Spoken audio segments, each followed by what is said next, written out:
Theory, and Mauler. What's the situation? And Right. me. Yeah. And me. Still haven't recorded that. That's my Just bad. send me it on Discord. It's a very. I need to well-oiled record it production. first, but I will. It's going to take a while Should to we- record that. We're going to need a few versions to make sure. I'm just gonna say. Should I just say and me? And You me. you could say and me, or we could say and Ryan. I think it would be funny if you go and fucking Ryan.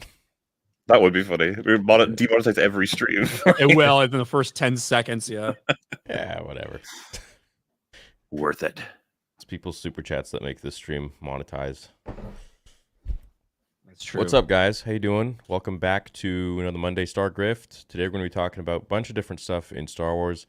Primarily the Bad Batch episode that just came out, which was Mauler's absolute favorite, and Ryan adored it. And then, did you guys see my video that I put out today? Which one? So I know someone that works very closely with EA, and the reason that the Mandalorian game got canceled isn't necessarily, according to them, because of EA. It's because Disney wanted out. So they charged an extra 11% on top of these Star Wars games. So EA's like, screw this, we're done. So they canceled the Mandalorian game, and then potentially will be canceling any further Star Wars games too. So now all Star Wars games are at risk, according to them. I still think they're gonna move forward with Jedi 3, whatever they end up titling that. Yeah, Just because that's kind of proven to be they probably got a lot of money into it already, and they probably feel like it's reasonably successful for them to go for it.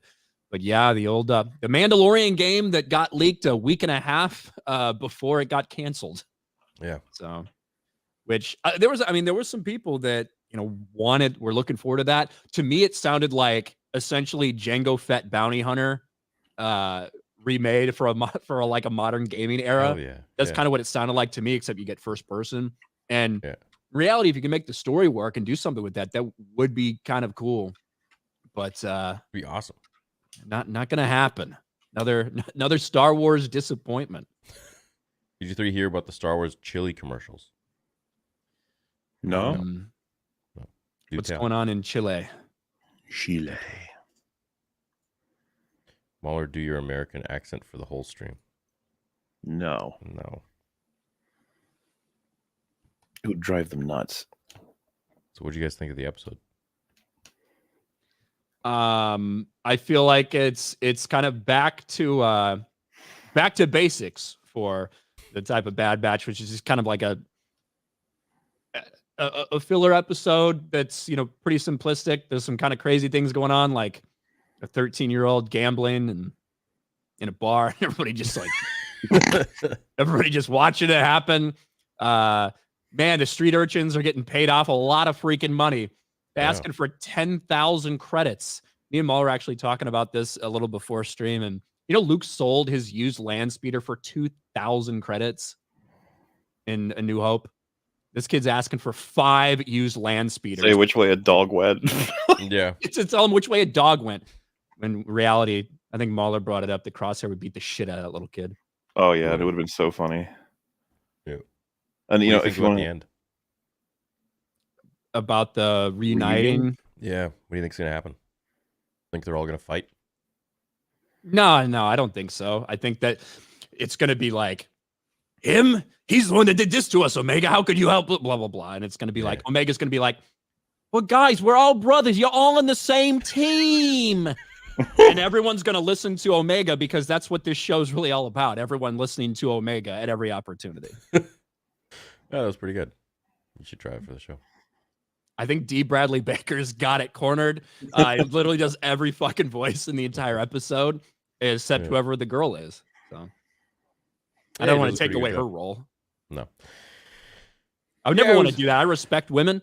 We've been over that multiple times on this stream. I would never want to take a job away from a nice young voice actress. Good. That's great. That's what I'm supposed to say that, right? So you told me in the pre-show notes. Don't say very bad good about women. All right, good. Very good job. Yeah. You're gonna stick around for sure. Mhm. You could up it a little bit too. Maybe kiss ass a little more. But you have to pay extra for that. Yeah. Yeah. I don't know if that's in the contract. Yeah, I thought it was cool. I mean, yeah, it was filler up until the fact that they met, and then yeah, I'm excited to see what happens because it's like I was a little they surprised hate they each other. united him that quick. I thought Me it was too. gonna take a little more effort than just Dude. message and land on a random moon. But, you know. Yeah, like they're moving quick now, so it's great because usually they move, snail speed. So The one thing I do enjoy watching the show, like definitively, is Crosshair because he just fucking hates everyone and everything. And I wish he'd like actually take out his rage at more people. That's what I would like to see is Crosshair just Yeah, he's like shoot held everybody in back. the head. Yeah. Rorfin Quackenboss. It's one of the most entertaining panels I've seen for a live show. Keep up the great work and conversation, you three. Well, thank you. Will do. Thank you very much. I think a lot of people come at this from how good is this compared to how bad it's been, and how good is it for a just whatever middle of the run season episode of something that can keep me awake / entertained. I'm trying to come at it from just how good it could be and how good I think it is as a story, and just as with the first three, it's just like they don't do a particularly good job even with the components they're using at the time. Obviously the formula, right? Like two characters being shoved together that are almost complete opposites, having to solve a problem with different points of view, and then both of them having valid results, and then they get out. Like I think what Ryan means when he says it's filler is that this could, it's almost like self-contained. You could have skipped from the previous one to the next one in a way, and you would have, which is because some people are upset by that moniker. It's like it's not necessarily a problem. It's just sort of telling us what it is, which is what it is. There's loads of filler episodes of TV that I love. Yeah. And when you're doing this, when you have this type of weekly release, which I don't think Bad Batch should be a weekly release. I don't think it's that type of show. I think they should probably just dump it all. Because I don't think very many people are tuning in every week to watch Bad Batch, like from a number standpoint. Yeah. And because you are going to get a good number of for lack of a better term, filler episodes when it comes to it. So I think it should be all dropped. But sorry, go ahead, Mahler. Oh, just that, like, broadly speaking, a lot of the biggest things that happen in this episode are based on pretty weak bullshit. Like, none of it happens if several decisions just randomly don't get made. One of those I thought was funny right at the beginning is it's only once they crash land that Omega's like, "Oh no, we left the other prisoners behind."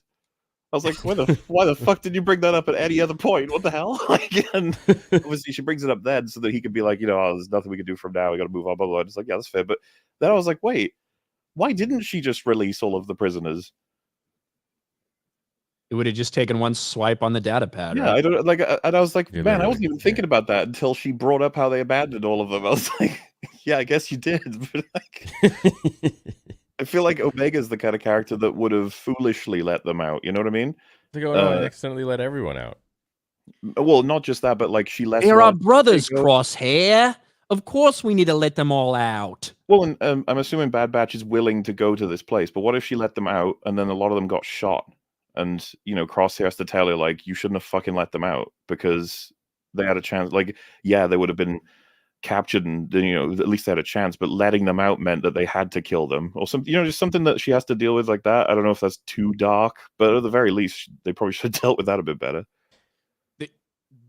They do need something like that. And they almost kind of had it in this episode where basically Crosshair is just following around Omega doing whatever she wants the entire time. Yeah, that wasn't believable. But oh yeah, so this is the other thing. Crosshair, I do like him the most, but like he's losing credit for me because he shouldn't be letting her do much of anything. He should be like, shut the fuck up, follow me. Yeah. Like, I know how this world works. You don't. I know what we're supposed to do. You don't. I thought they almost like memed him where he was like, I could take out half the stormtroopers here. Nobody would even fucking know. But I was just like, why you like, I feel like he should be more pragmatic, not like show offy. Like he should be more like, and I don't think they exhaust their options very well either. They're like, oh, we need to find a ship, and they go to this port, and they're like, nah, there's no way we can get any ship without alerting basically everybody. I was like, you don't know that. You've looked for like 5 seconds. You have no idea. Like, and then they're like, we need 30,000 credits to fucking bribe this kiosk person. And I was just like, we just decided that's what we're doing. I guess we haven't tried anything else. Then it's like, hey, gambling. It's like, what the fuck? Slow down. Like, why we decided this is what we're doing? Yeah. I like how they're moving fast though, because usually they move so freaking slow. So it's enjoyable. Yeah. Like, okay, damn, they already met each other. Okay, so they're probably going to team up now, and then they're going to team up with Rex, and then some shit's going to go down, and then they're going to find Tech, and yeah. I'm really surprised that 4 episodes in, they're already reunited. I did think, like, because it took the first 3 episodes for them to escape, we were going to have a little bit more time before that happened. But now they're all reunited now. The Crosshair, I do feel like Crosshair would probably be a little bit more, hey, like, you're fucking young, you don't really know what's going on. Like, why don't we do and be a little more forceful with that instead of just going along with the flow. I think what Mahler brought up about if she had, released some people and it had gone badly, I feel like we do need to see a little bit from Omega where she's like, I thought I was doing the right thing by being so empathetic or whatever and like feeling for these people. And she kind of gets like downtrodden because she realized the world isn't that fucking simple.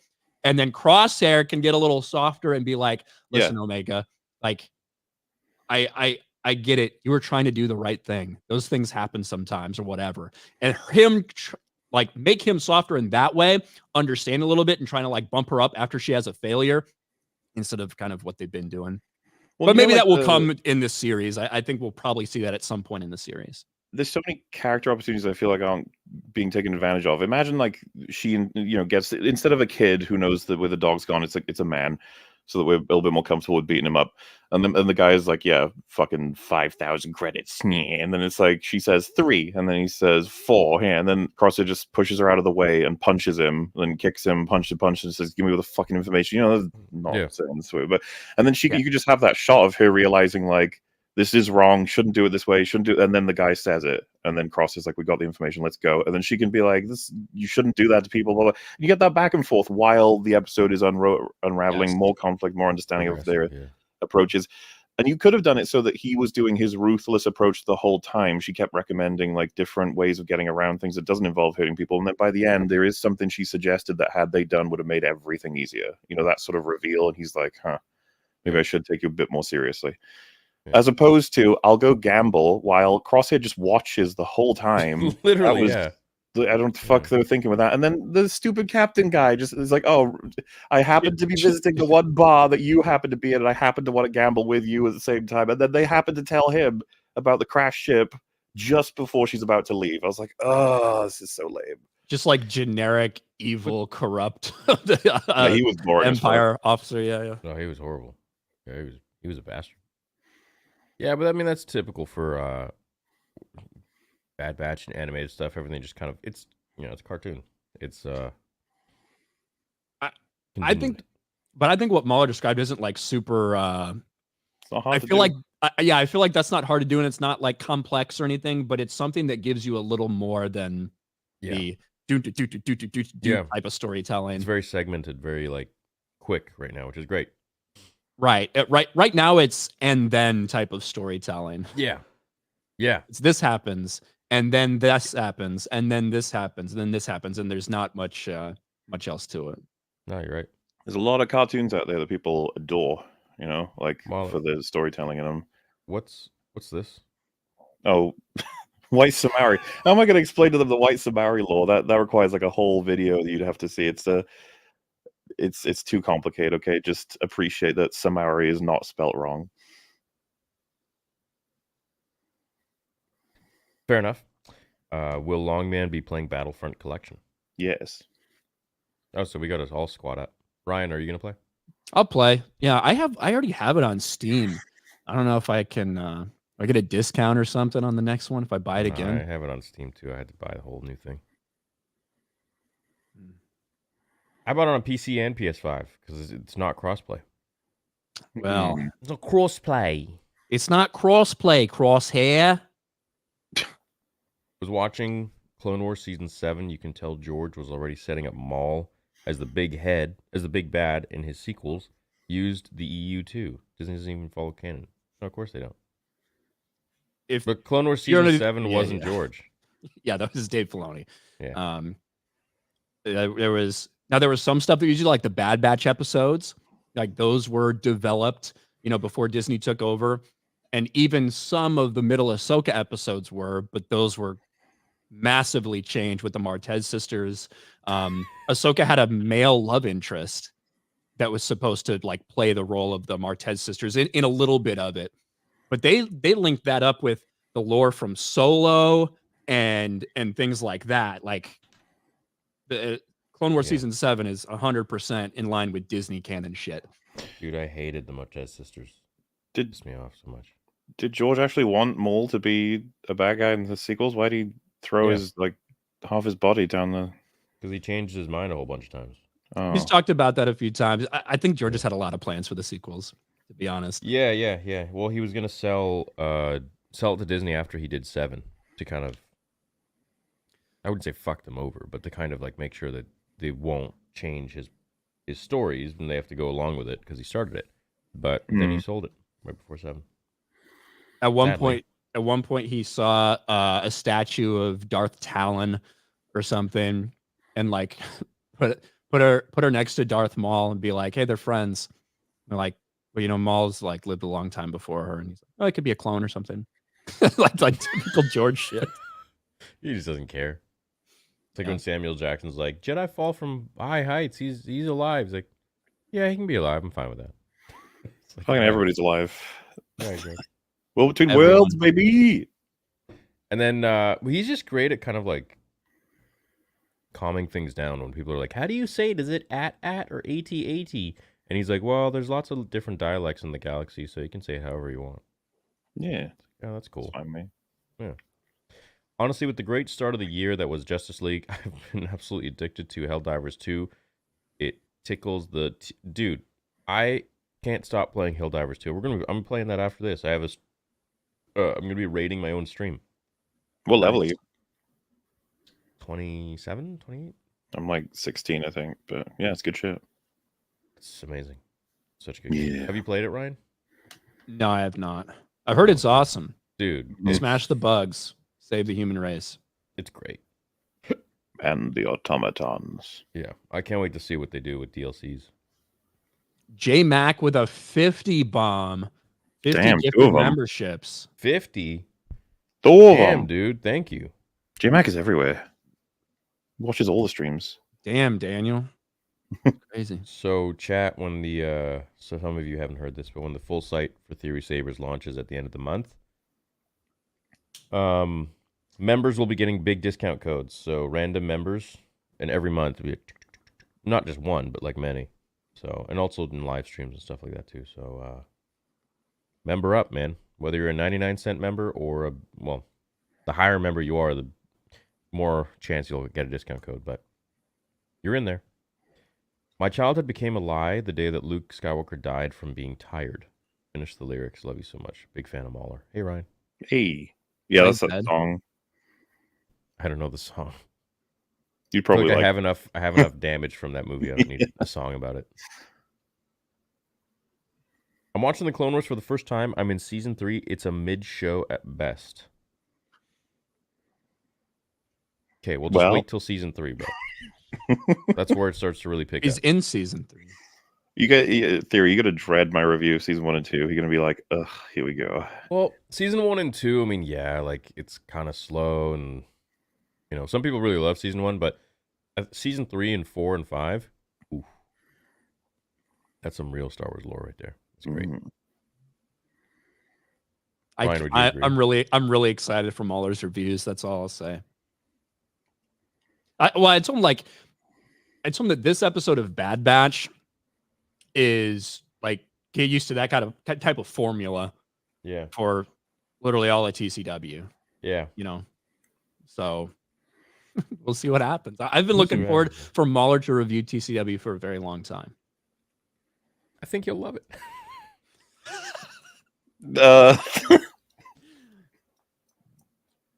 Smash or pass Dune Worm? Depends how drunk or desperate I am, but probably smash. I didn't realize there was a pass option on that. But fair enough. Yeah, definitely smash. Don't kill Crosshair. I hope Crosshair kills Omega. That's what I'm hoping. Oh, I feel like Crosshair is the most likely to die. Yeah, because the only they've almost completed his arc, right? He's been a big old meanie, and he's going to be nicer and nicer and nicer, and he's going to do some big sacrifice, and then that'll be it. and it's gonna be like Omega's gonna be like, Crosshair, don't do No. this, and Crosshair's gonna be like, Omega, you taught me how to love. This is what I need to do. It'll You're be so okay. correct. Go with Hunter. I'll handle this. Live for all of us. Like And then he that's dies. really what Crosshair is like. Final Omega, Force gonna you're be. true. Nah, Truly bro, the it's best probably of gonna us. be. It's Wrecker's probably gonna die. And then they're gonna turn Crosshair into Snoke. I wouldn't have thought they'd kill Wrecker because he's the goofball Chungus character. They don't usually like killing those ones. He's like a dog. Like Yeah. he's like the retarded dog. You're not gonna kill the dog. It's like the They're gonna basic kill arc him. with Crosshair. That's why I figured they'd kill him. They're gonna kill All right. I mean, perfectly fine with all of them dying. Yeah. Because, same. him. like just not even So just in gross. my like typical. I think everybody should die, but in general, like how many fucking clones are we gonna have continue to survive and stuff? You know, it's like go on a blaze of glory. Ooh, what if Crosshair gets shot right and dragged into a tube and turns into Snoke? That'd be awesome. That's what I said. Yeah, Crosshair. I could even see Snokish features on Crosshair right now. It's like that lady from Attack of the Clones in the library. I need a character idea for my fantasy world. Call it Jujuba.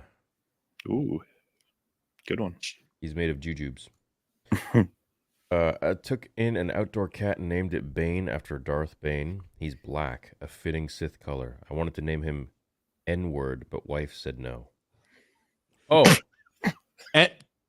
N-ward. Like, yeah, I thought he was. Like Edward. All right, cool. yeah. N-ward. Yeah, literally, I'm like, is it N-word a word? In Spanish, it'd be Eduardo. Shit. Once again, you've proved if you'll excuse me. Yeah, everyone liked the stream. Yeah, it literally was like a Spanish word. What's up, Christopher? What's up, Christopher, again? What's up, Jablotten? Please look up the Chile commercials. They're online. Why don't you just tell us? Star Wars chili commercials. Vex. Mahler, have you watched Shogun yet? I actually have. I saw the first 2 episodes. I watched it with Fringy. They're very, very, very high quality. Good stuff. It'll be interesting to see how they're gonna, I guess, portray how the story would unfold. I don't have a huge amount to say about it other than it's just incredibly well made. It's good stuff. I love the actors. I love the authenticity that comes across in it. Looks like it's gonna be interesting. What's it on Hulu? Yeah. Yeah. It's airing on FX, but yeah, for streaming, it's on Hulu. I watched the first episode. I really enjoyed the show so far. You got to read the entire thing. It's almost all in Japanese. Like I don't have a problem doing that, but it is just one of those shows where you have to sit down. All right, hour and 10 minutes. I'm watching the TV nonstop, awesome. as opposed to being able to like do anything else during it. So. I can't read, so I had to use the Force to sort of figure out what people were feeling and saying. So it's weird, but I recommend it. Do we get Hulu in Canada? Well, we probably. That'd be a question for Canadians. I don't see it on my TVs or Apple, whatever. Any news on Kenobi season 2? No, not that I know of. I don't know. They shouldn't do it. Paul and Anakin comparisons. What's I mean, that? Paul Atreides from Dune. Oh, okay. I mean, you know, they're both young, powerful prodigies that get set down like dark paths. There's certainly like comparisons that are there. They're not like the same person. Right. Paul Atreides can see the future, and he understands that if he takes certain steps, that he's going to cause like galactic level genocide, and he makes a decision to like take those steps without trying to go too far, things like that. But he's like very well aware of some of the damage that it's going to cause, and he's trying to do the best he can. He's like somebody who can foresee himself becoming space Hitler, and it's like trying not to. Is Paul the main guy? Yeah. Yeah. The Timothy Chalamet? Mm-hmm. Chalamet? Yeah. Chalamet. Whatever. And I've seen some people recently kind of criticize Timothy Chalamet because like, I can't believe that this little scrawny dude would do all this stuff. It's like, you can like not like that, but you very much matches Paul Atreides' description in the book. In Dune, he's supposed to be 15 years old. He's scrawny. He's small. He's even described as small for his age. And it's noted that Atreides boys mature at a little bit like slower rate than anybody else. And he's 17 by the end of the book. So that would be by the end of Dune Part 2. So I think that Timothée Chalamet actually is like very accurate to what Paul Atreides would look like. Oh, congrats, Ryan. Yes, it is 2 years, baby, since my Batman review that took the internet by storm. Should bake him a cake, Batman cake. The Bat Cake. Star Grift merch when? Oh, yeah, boys, we should talk about it sometime. Spam 1 if you guys would buy some Star Grift merch. Spam 2 if you would buy 2 things from the Star Grift site. Yeah. Spam 3 if you don't want any of it and you fucking hate the idea. Yes, there it is. So, my team at Spring is actually working on, I announced this a couple weeks ago, on plushies. So they're going to be 3 plushies and going to have our heads. We're all going to be connected in a row, be like holding hands or something stupid. Aw. Yeah. Like us sitting on a couch looking like we're ready for a casting.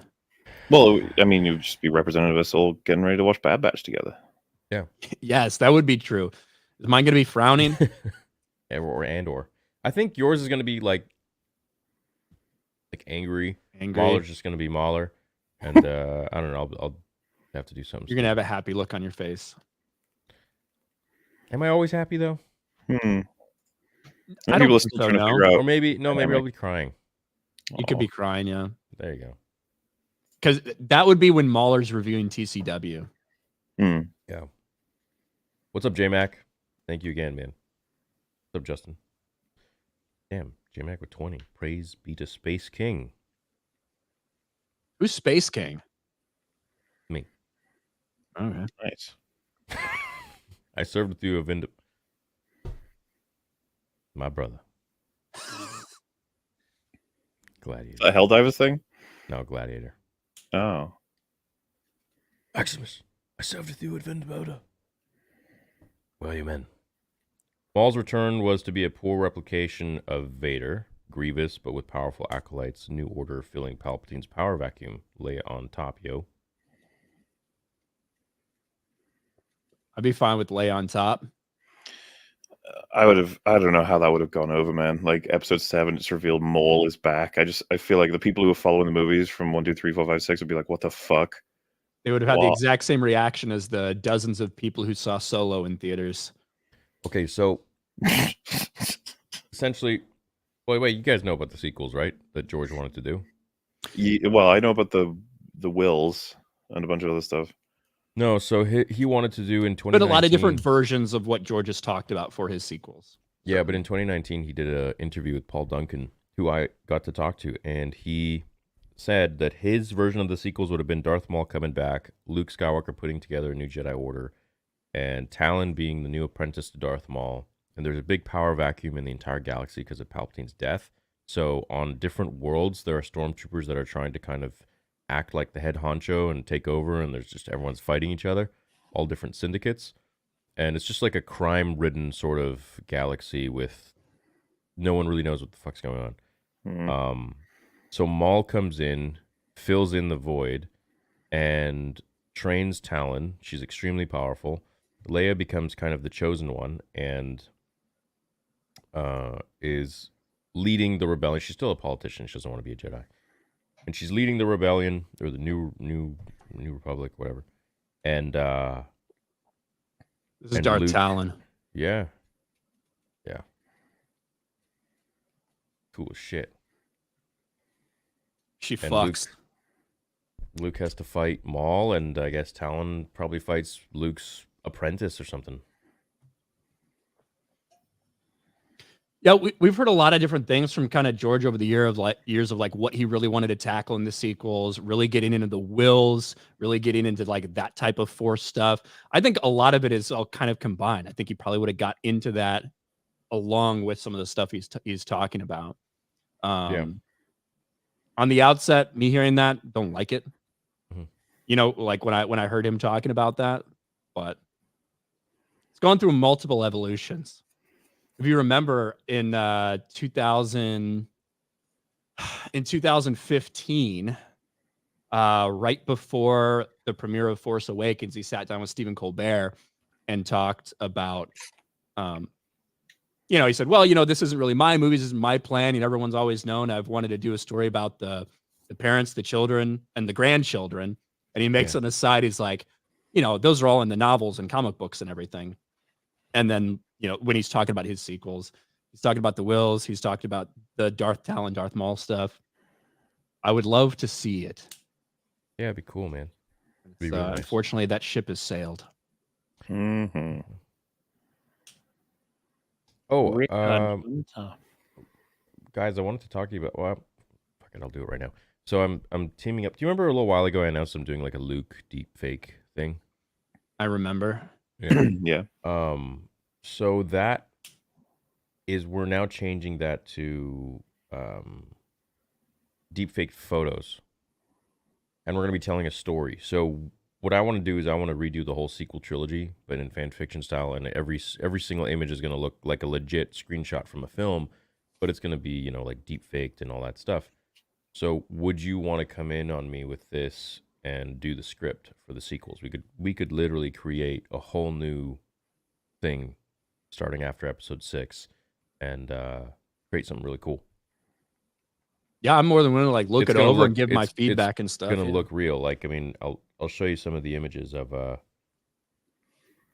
photos. So basically you're talking about doing every 10 seconds or describing a scene and seeing it laid out while you do a voiceover of what would be happening, and 30 seconds later change to a different image, shit like Correct. that. Yeah. Well, not even 30 seconds. It would be every 10 seconds or whatever. Basically how I would do fan fictions, and some things would be animated and all that.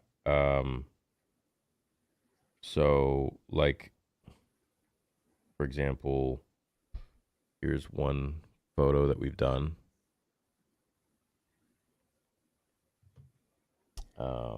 Here's another. That's Luke Skywalker. Yeah. I know that one. So essentially they're taking stuff from, 3D images and then he's faking them. A little surprised there. Yeah. So it's going to look really good when it's done. But for example, here's the Battlefront one, right? And you take that and then you make it legit. Again, Battlefront.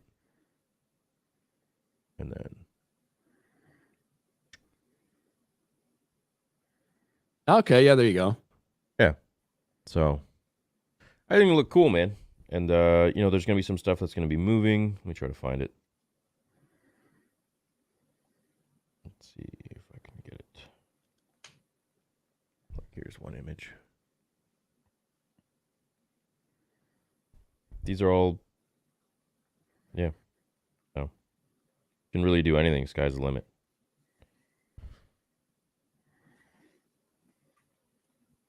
Oh, I was gonna say I couldn't quite tell what it was, and then it came into focus. Yeah. Sorry. That's cool. Yeah. Yeah. So this is just like a unfinished version. That looks like zombie. Yeah, that looks like zombie Luke Skywalker coming to life after the Night Sisters have put their green magic in him.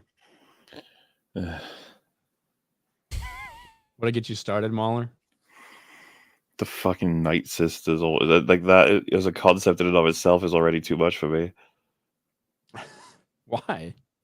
Why do you think? What the fuck are the Night Sisters? What is this? You gotta watch TCW, man. Yeah, okay. I'm sure I'll love them after that. I like Dathomir before TCW. Like Courtship of Princess Leia, Dathomir. That's my pace right there. Oh my god. What? Dude, look at the that picture. The middle one is me, the right one is freaking Snoke Ryan, and then you're Tech. Wait, why is Ryan Snoke? Why are you Tech? I thought we said that I was Tech. Yeah, he could be Tech. He's autistic. Oh Yeah. Mm-hmm. And then I'm Snoke, I guess, because I look old in that picture. I don't know. I don't know. I do look really old in that art. I'm just raging. All right, cool. Well, what he said, Omega. Oh. What did he say? I don't even know what he said. Oh, he said, oh yeah, them reuniting was nice. It was. With Rika and Hunta was pretty touching. Rika. Still upset at the wasted potential of Ravis in Jedi Survivor. They didn't try for big fight sets and getting to him on the moon. Had a literal mining laser that we should have used on him. Yeah, don't even get me started on Survivor, bro. They like the game was cool, but the story was just weird all over the place. I didn't get too far into it. I got all the way through Jedi Fallen Order. I couldn't like keep playing through Survivor. I was out of it after the first couple hours. 2,500 people in the stream. Make sure you hit that like button while you're here. We appreciate it. You guys have the same vibes as Clarkson, Hammond, and May from the Grand Tour Top Gear, laughing at each other and disagreeing, but BFFs love it. How would those three? I'd probably be May. Theory would be Hammond, and Ryan would be Clarkson, I think. I've never seen Grand Tour, or like I've seen little clips of it here and there, but I've never like sat down and watched. That makes you a bad person. You need to. I've heard it's not the only thing. Theory, can you watch my animation? It's called Attack on the Dojo. We worked so hard on it. Sure, man. They are re-releasing Shrek 2 in theaters for its 20th anniversary this year. Shrek 5 comes out next year. Will you watch it? Yes. Of course. Fuck yeah. It's Shrek, man. Yeah, it's the best. Shrek is Thank you, Albert. You know, Shrek is for kids. How many people gifted memberships? Amazing.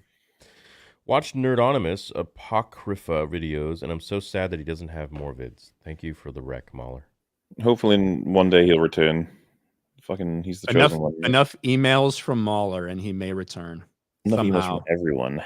Spam him. Tell him he's needed. Unparalleled research, all right? That's what I like to see in my YouTubers. Overall thoughts on Dune. Seeing Chalamet in Dune and The King makes me wish we got the real Jason Solo with him playing the role. Man, I never even thought about Timothée Chalamet as Jason Solo, but I feel like Jason's probably a little bigger than him, but I really liked him in Dune. I really liked him.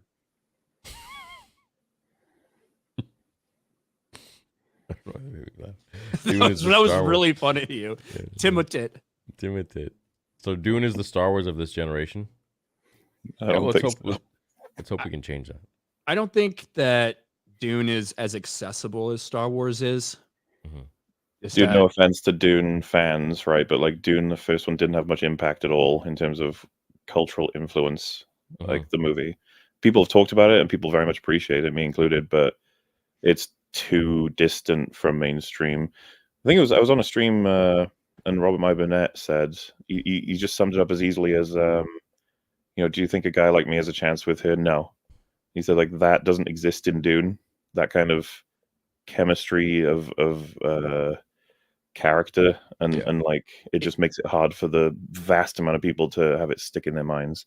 It's less character driven overall as a story. You know what I mean? Which I think is what makes it a little tougher for people to latch onto. I don't think the books are like super accessible. I don't think they're easy reads. And I don't think in terms of general mainstream that it has a ton of appeal like with these movies. I fucking love them, but I think the cap for this thing is probably going to be in the $800 million, which is a lot of money. Good, yeah. But I just don't think I don't think it's going to have the same latch as Star Wars at all. No, it's not as personable at all. It's with Star Wars. I feel like I'm with the characters. With Dune, I feel like I'm watching the characters literally through a screen or like a glass window. I don't feel You feel closer in Star Wars. So much closer in Star Wars, yeah. Bad Batch will end with Vader 501st killing them. That'd be kind of interesting. I'd watch it. Is Filoni allergic to nuance? Hey, We like Filoni here, okay? Do we? Wow, that's a royal we, Welshman. That's a royal we right there. I don't think you guys do. I'm not a fan, Yeah. but I've like not liked him for a long time. I think Mahler's only not liked him for a couple years. As soon as I found out about him, I did not like his work. So that's what my journey has been.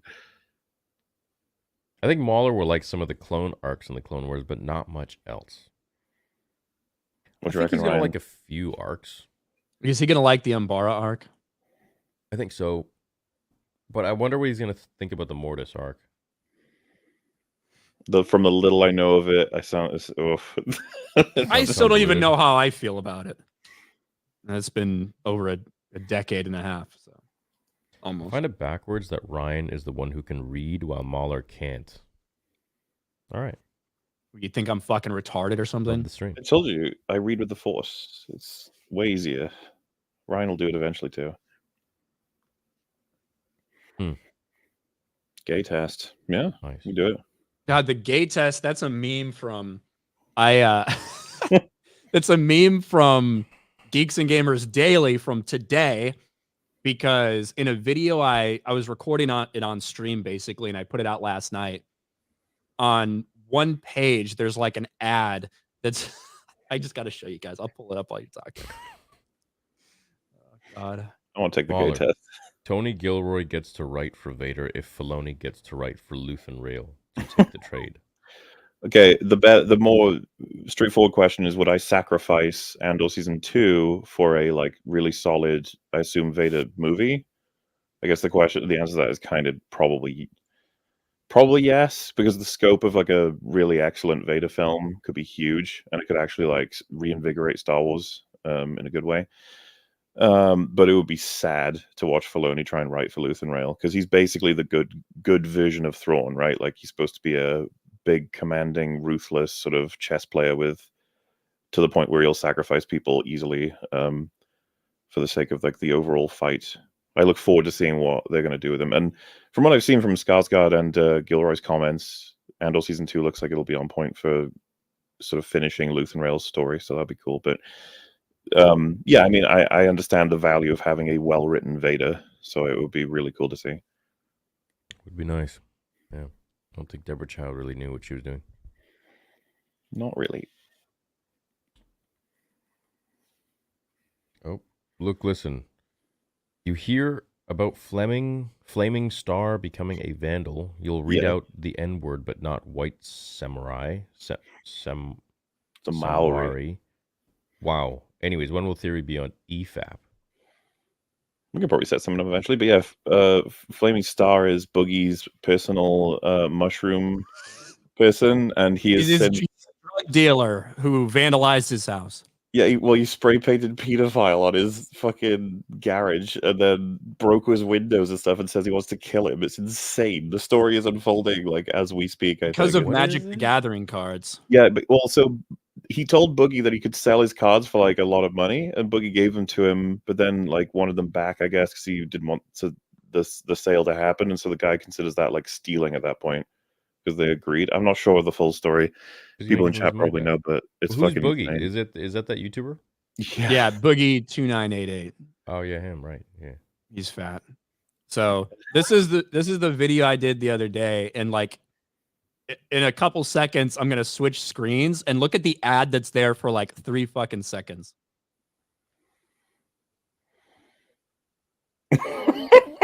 Look at Am this. I gay test? Am I gay test? Do you think you are gay? Answer the questions to find out. Can we take it? Is there a gay test? Maybe. Jesus. And then Elseworld, some anime game. And then immediately it switches to something else that's very relatable to me. Coupon codes. I So- hope like in the gay test it's not like 4 choices, for per question. It's like favorite Star Wars content, OT prequels, Star Wars. It's like which one's the gay one? It's like, how deep is it? Do you like dick? Yes or no? What possible questions could be on this test? But yeah, so now that's the fucking meme because Gary like screenshot that and like shared it out. Hilarious, dude. You know, sometimes those targeted ads, sometimes they're real, sometimes they're I don't believe them. Space King is the new Flash Gitz cartoon. Came out like 2 years ago. Pretty funny. 2 days. Flash gets pretty good. Night King, thank you so much for the $10. He says, you know, the thing that made me mad was they cut out Fenring, aka Tim Blake Nielsen, out of Dune 2, left his wife in, which just makes it strange that he's missing. Also, he's so important at the end. They cut a lot of stuff. They cut the Mentat stuff. They cut a lot of the Harkonnen stuff. They cut a lot of the other intergalactic politics with all of the with all the other families.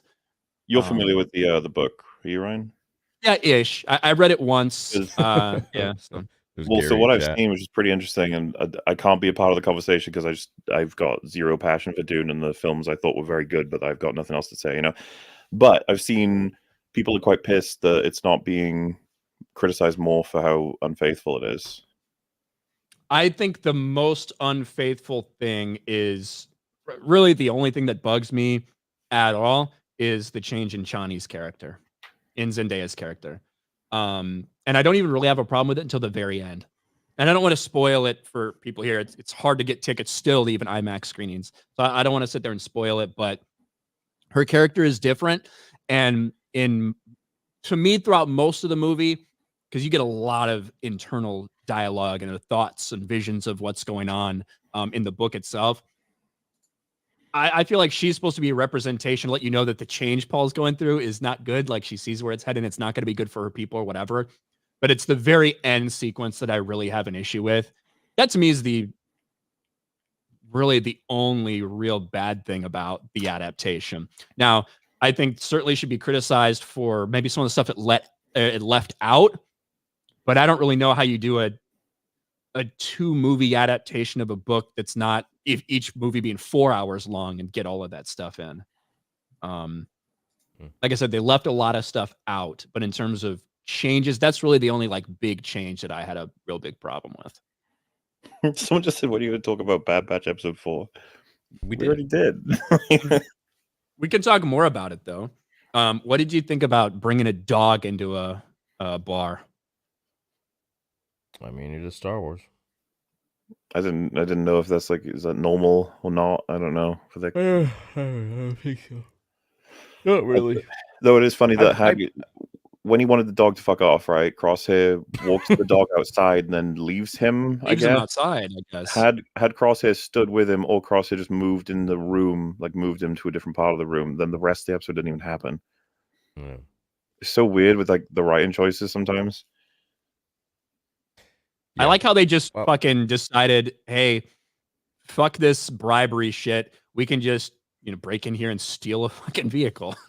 Well, you know how I approach these shows? How I approach, let's say, The Last Jedi is completely different to how I approach any animated show, especially Bad Batch. Looking at Bad Batch, it's like how you would treat a child. It's like, well, the sky is green. Haha. It's like, oh, yes, it is. Okay, yeah. Versus why? It's made by adults. Because it's more for children. Okay, but I don't treat like Wally that way. Why? Because it's fucking amazing. You can treat it. It's better written, Wally, than most adult content. Yeah, but that's And then when we get to like Pixar, they're pretty perfect. When we get to like XXX, like actual adult content that's strictly meant for people who want to see like explicit shit, most of that is terribly written. Like the storytelling. What are we watching? My point is that the more you're implying that the less mature that it is, the less we have to care about writing quality, when it's not true at all. I wouldn't say the less we have to care. I'd say the less my brain works. And I just let things go, and I'm like, yeah, whatever. Why are you watching it then? Because it's enjoyable. It's Star Wars. No? I mean, like it's to each their own, like what you enjoy, right? Yeah, I mean, I want to see what happens with the characters, and I don't really think too much about it.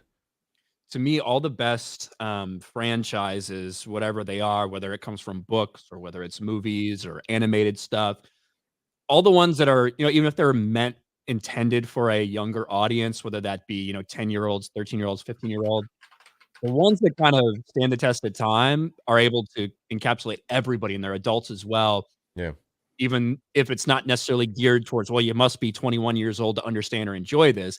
It's Yeah. because it's a story that everyone can engage with those characters, with those themes. For So sure. because it's intended for children doesn't mean that it has to not be a good story. No, I Or, don't. I don't mean. Let me reword that. Not because it's just for children. I mean, like, Toy Story. I think is a really great film. It's one of the best. I think it was one of my favorite films.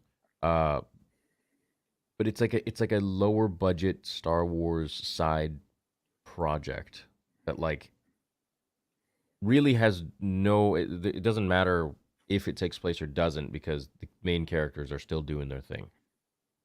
You know what I mean? So I'm like, okay, yeah, okay, the dog wants to come in the cantina. Yeah, whatever, I don't care. It's like, sure. I don't know. At this point, I don't think I have the same sort of rating system as I did when George owned it. I really, really don't. So when I look at stuff now, I'm just like, well, you just let stuff go. Part of the issue, if you're not willing to highlight where you think that there could be like flaws in the writing, is that it would have to, as a result, go the same way both ways. As in, anything good that Bad Batch does, do you appreciate it, or do you just go like, well, it's a kid's show, it doesn't matter? Yeah, I'd say I just go, yeah, wow, cool. Well, so like the ending of Bad Batch is probably the best moment, and I haven't even seen seasons 1 and 2. The fact that they show an emotional like reaction to seeing each other being reunited for being apart for 23 weeks, something like that. Yeah. I feel like they achieved that. It was relatively good performance-wise in terms of the voice actors and the animation. Like, I'm not going to say, nah, it doesn't matter because it's for kids. No, but an emotional moment is an emotional moment regardless. Yeah, but they could have done it badly. How so? So if they'd had like animations or facial reactions built in that don't match the emotion of the scene, and the actors being like, "Hello, how are you? Yay, it's nice to see you," and that was it, I'd be criticizing it. Well, now we're talking about performance. It's not like I'm saying I'm letting everything go. I'm saying the little things that, okay, like a dog coming into a bar. Yeah, whatever. Okay. Well, so that what you mean by that then is just that you don't care about it, like as in like it's a nitpick. Yeah, I'd say the nitpick stuff, unless it like really changes the overall feel of the scene or it really goes against canon in Star Wars, I'm like, whatever. A dog in a bar, who cares? But to me, the dog in a bar isn't like the main problem. It's just like that entire scene to me is like nonsensical. Well, the idea that these guys, instead of just jacking a fucking spaceship and getting out of there, instead of stealing a ship and getting that fuck out of there, they're deciding to raise 30,000 credits to bribe someone to let them on a transport, and they're doing it by having Omega, a fucking like 13-year-old or something, gamble. Like in the middle of this thing, drawing a ton of attention to themselves by stacking up credits on credits on credits is like a wild scene. And that's the thing. There's a kid gambling in a bar. I'm not gonna think about a dog in a bar. Well, no, but okay, so this is why I wanted to point out that I assume you think it's something that's like almost irrelevant / a nitpick, and I'd be like, oh, so why it's important? I thought this is why you were bringing it up, Brian, not for everything you just said, but that's on top, is that dog being in that bar is what makes the entire third act happen. Yes. So, like, it may come across, for example, right? People say, like, who fucking cares if there's a knife disappearing in the middle of the TLJ throne room fight? And it's like, don't care. It's a tiny thing. It's like, well logistically, it's a tiny thing. But if it existed, yeah, she'd be dead. And then the entire story is annihilated if Rey dies. That's the consequences are huge. Yeah. So, like, that's the significance of these things. Like, and I don't mind anybody saying like that doesn't sound like a big issue, and I'd be like, oh yeah, we can explain like consequently what happens if these things are behaving the way they should. That's why I said I'm not sure if dogs are supposed to be in bars or not in their culture or whatever, but like that's just one of the many different like cause and effect issues that happen in that moment, which doesn't have to be written that way, because we've talked about a couple already, but there's so many examples of not only TV shows but films that are meant specifically for children that when you're an adult, you watch and you're like, shit, man, this is really well put together. Yeah. I think the last stream we had, I mentioned Incredibles. I loved that as a child. Yeah. And as a fucking adult, it's excellent. Even better. I would argue so, yeah. Yeah, well, so like things with Andor or, major plot changing moments that like they fuck up on, like like what you mentioned in The Last Jedi with the Praetorian Guards. I think those are much more important to kind of focus on than I think with Andor. It's just with Bad Batch. It's just it's not a show that's really going to change the overall timeline. Does that matter? Of course, it matters. Yeah, for sure. Why? Because it's outside of everything. Yeah, but my point is, like, why would that change whether or not it should be amazing? I mean, it should all be amazing, but I mean, have you not kind of seen what's been going on with Star Wars and then accepted the fact that it's slim Well, there's a pickings? difference between what I expect and what I would push for. I think it ought to be good. I think all of this ought to be better. And so that's why I think these Sure. conversations should focus around is how could they have done better? A lot of people expect that I won't like these Bad Batch episodes, but I'm sitting here like, yeah, of course I won't, because it's going to be written by people who don't give a fuck. Like, this is the kind of stuff that we get with the storytelling is pieced together with basically nothing.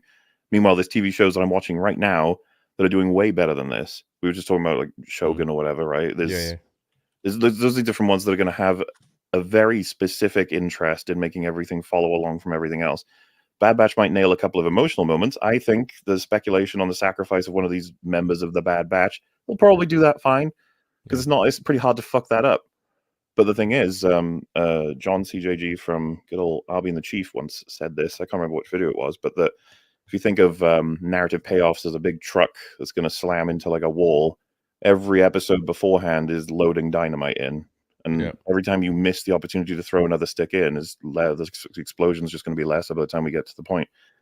Some of the like Boromir's sacrifice in Lord of the Rings, I referenced that's probably one of the best ones I've seen in all of storytelling, and it's because of all the build-up. I think they fucking nail it, and then they nail the scene itself. And I just think that Bad Batch, like, yeah, I'm probably not going to like it. I may very well not like Clone Wars, but I'm still happy to have the conversation about storytelling of how much better this could be.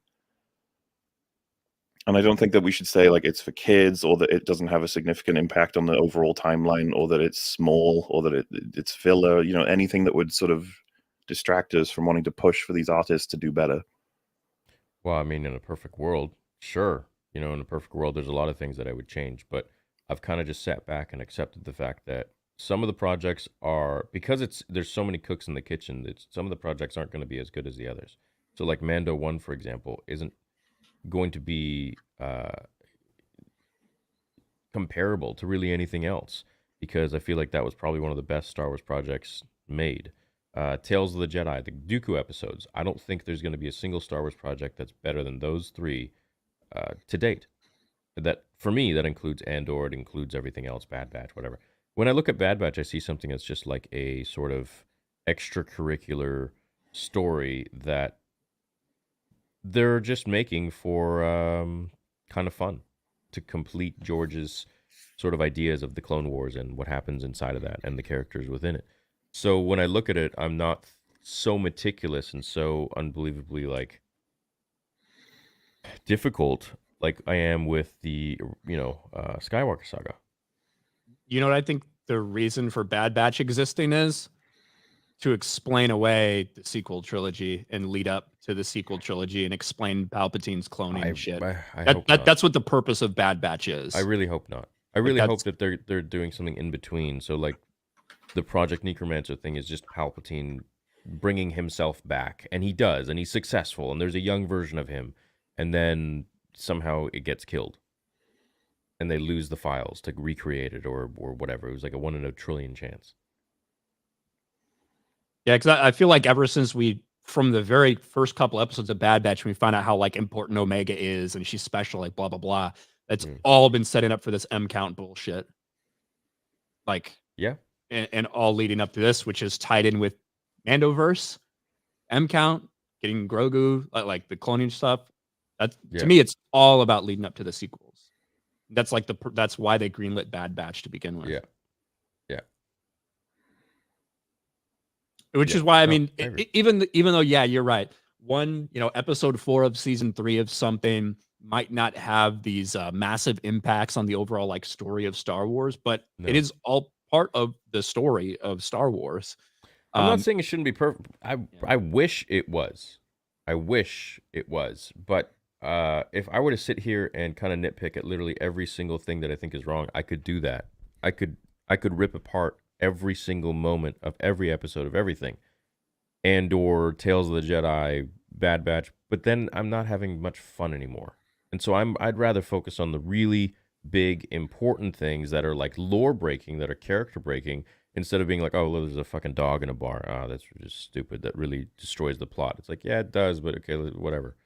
I could always say like, oh, well, if this and this didn't happen, then, the whole story would have changed, which is the point of my fan fictions, which is kind of how I started my channel. So it's like, yeah, absolutely. I've been doing that since I started my channel, but to do that with everything, I kind of have to pick and choose. Otherwise, it's just not fun anymore.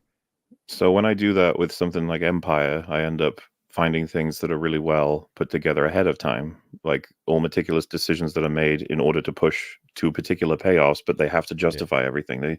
The further you roll it back, the further you're like, oh, they did that and that so that it would make this happen and push this to here and this to here.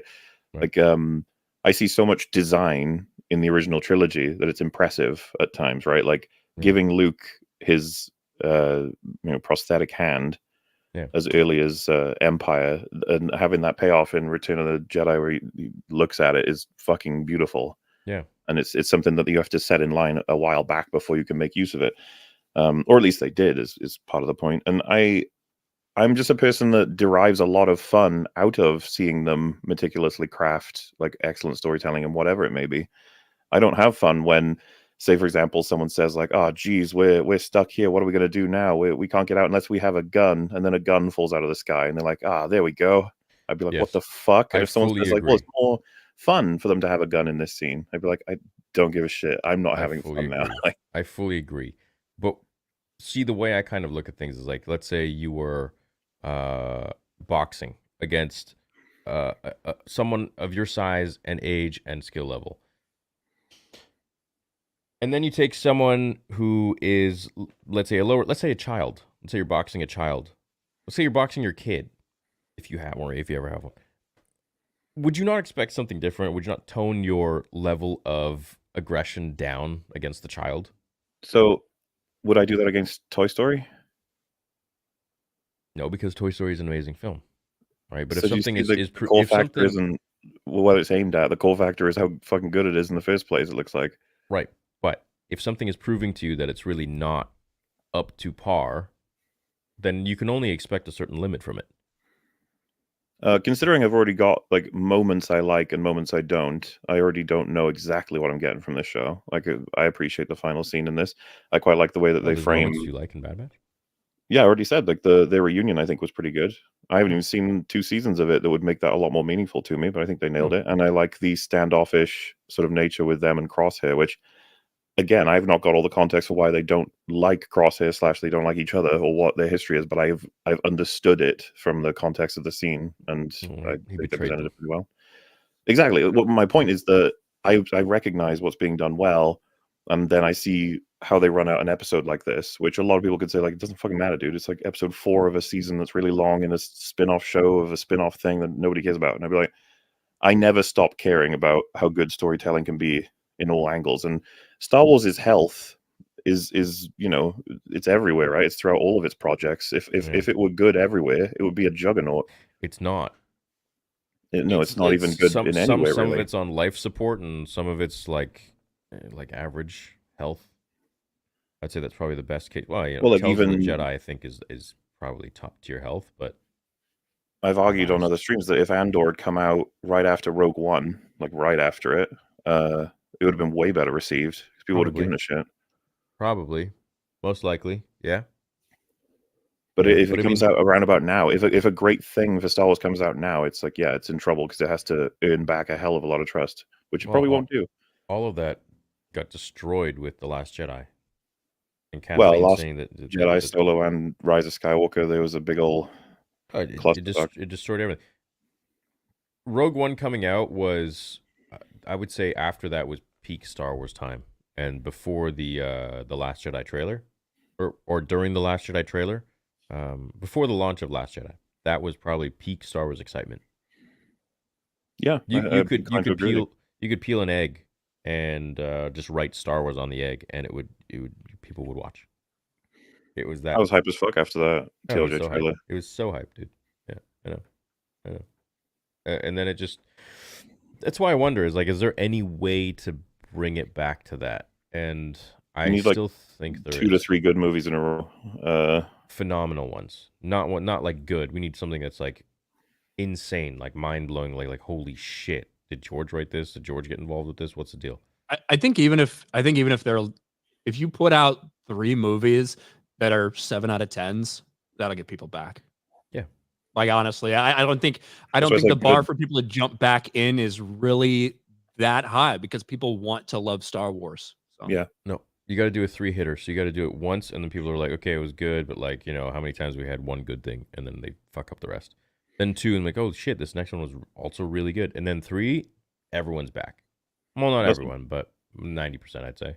Isn't that what Ryan said? 3 goods? Mm-hmm. Yeah. Yeah, I'm with that. I think that would happen too, but we need a full reset to figure out what the fuck's going on. Yeah, and I don't think it's going to happen, dude, with the Rey movie. No, apparently they need to learn their lesson further. They haven't gotten there yet. Yeah, they just want to dig themselves deeper into the ground. I can't wait for Rey movie, Mandalorian and Grogu movie, Taika Waititi's movie. What else are we gonna get? Are we getting one from Sean Levy too? Isn't Sean Levy doing a Star Wars movie? Fuck it, James why not? Mangold will have Dawn of the Jedi. Man, we're gonna be fucking rolling, dude. 2029 comes around, Star Wars is back, baby. I'm positive, man. The Acolyte's coming out, dude. That's gonna be a banger. You kidding me? Comes out in June too, supposedly. Yeah, June 5th. It's gonna go right up against House of the Dragon, which I cannot wait for. And that to me too, that's something. That's meticulous writing right there. House of the Dragons, the amount of fucking work they have to put in for all these different characters, moving all these. Theory as an example, right? They'll have an event happen to a person when they're age 10 that's going to come up when they're age 53 in some way, shape, or form. It's the amount of fucking prep work they did for season 1 that's obviously meant for going forward in House of the Dragon. I'm not expecting that level for Bad Batch at all. It's just that I would like a TV show that's semi-entertaining to me. Good luck with that. Yeah, well, no, I don't disagree with what you're saying. I think I'm just a little bit jaded at this point where I'm like, okay, you know what? The only thing keeping me from shitting on my favorite franchise every single day is the fact that I just look at it as if it's a little bit, what's the word I'm looking for? Not great. I mean, a bit of introspection, clarification of why we're doing anything we're doing, why we keep up with it and stuff is totally normal. I imagine me and Ryan are asked that more than you are, more than most people are. Why are you even talking about Star Wars if you hate everything that's coming out? It's hate everything that's coming out from the MCU. Why do you keep talking about it? It's I'm giving my opinion. You know what I mean? It's not even just that, right? Half the time I'm like, why the fuck do you think? For 5 seconds, why do you think we're talking about it? It's because I care about it. As much as I despise a lot of Star Wars stuff that's come out, virtually all of it in the past decade plus, that doesn't mean I still don't love Star Wars or care about Star Wars. But even if I do have the expectation of, I'm going to Bad Batch, assuming I'm not going to like it. I watched the first 2 seasons, wasn't a big fan of it. Probably not going to like season 3. But with that being said, I'm still going to give it my honest opinion. House of the Dragon is a perfect example of something that I think both myself and Mahler probably went into expecting we were going to fucking hate because Game of Thrones seasons kind of half of 6, all of 7, and especially all of 8 left a really bad taste in my mouth, and I think Mahler's mouth and a lot of people's mouths. Yeah. I went in expecting to hate it. Some of the comments I'd seen from the actors, wasn't a fan of the race swapping. I was in the perfect mode to shit all over House of the Dragon. First episode comes out and I'm like, you know what? I kind of really like that. I surprisingly really enjoyed that. And then it just kept getting better and better and better. And was it a perfect series? No, especially episode 9 had some big problems with some changes they made and things they decided to do. But I cannot wait for season 2 House of the Dragon. And that's something I fully expected to hate. Dude, I think it was the 3rd episode where I was like, oh shit, I like this, and now I'm hyped for next episodes. And when we got to, was it episode 7 with the Viserys' sort of climax of his arc? I remember thinking to myself, fuck 8? Me, we're back. We're actually back. 8, yeah. 8, I think 8, yeah. we were at a point where I was like, I'm actually anticipating every episode, and I'm enjoying talking about it with friends. It's like, oh my god, it's been so long. Like, where have we been?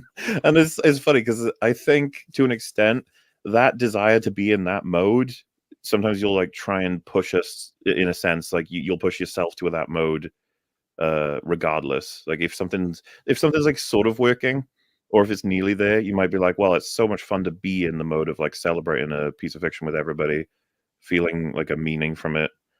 I feel like that's what killed Marvel, by the way, was everyone loved the experience of sort of celebrating everything that came out, that people were just celebrating it willy-nilly and eventually Yes. realized, like, wait, what the fuck is going on? Yeah, People wanted to be a why are we part of celebrating it. this? Yeah. They celebrated it into the ground. There's nothing Yes. left.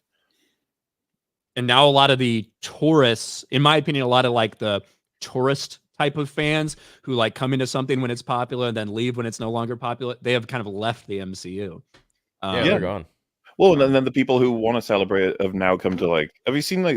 There's so many videos we cover on EFAP of content creators who were celebrating a lot of these films, like MOM or Quantumania, who have now started making videos of like how the MCU died. And it's like, motherfuckers, you fucking enjoyed everything from Phase 4 and 5. What's going on?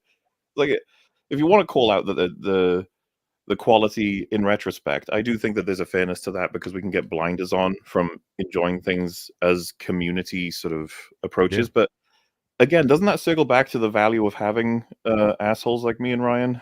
We're here to sort of be like, hey, look at this thing, I don't while think someone you else guys is are like, assholes. bro. I think you guys look at stuff without the rose-colored glasses on, which people need. You know. I appreciate that. I do feel like I can be an asshole sometimes, though, I don't mind regardless of the color of my glasses. Well, I appreciate you guys. And I think it's important. I think that's what makes this show so good. The thing that made me mad was they cut Count Fenring, aka Tim Blake Nielsen, out of Dune 2, but left his wife in, which just makes it strange that he's missing also so important at the end. Read that one. You divers fight on the east or western front, and what have you called your ships? Mine's the Spear of Patriotism. Also, Space King is the Flash. I did not understand any of that. You didn't understand it. So we fight. Well, I fight typically on the eastern front. That's the bugs, right? Oh, The he's way talking back about. then. He's talking about. Okay, he's okay. Helldivers. And then Helldivers. my ship is called the Leviathan of Law, which is Hmm. pretty cool. Let's be honest. How often do you play? I mean, you must play pretty often if you're 16. Like between editing, I usually have like a mission every, I don't know, hour and a half, something like that. Okay, cool. Well, let's hop on. Because I play every night for probably 2 to 3 hours. Hell yeah. Dune is not the Star Wars of this generation. The OT transcends generations. It will always be for this generation.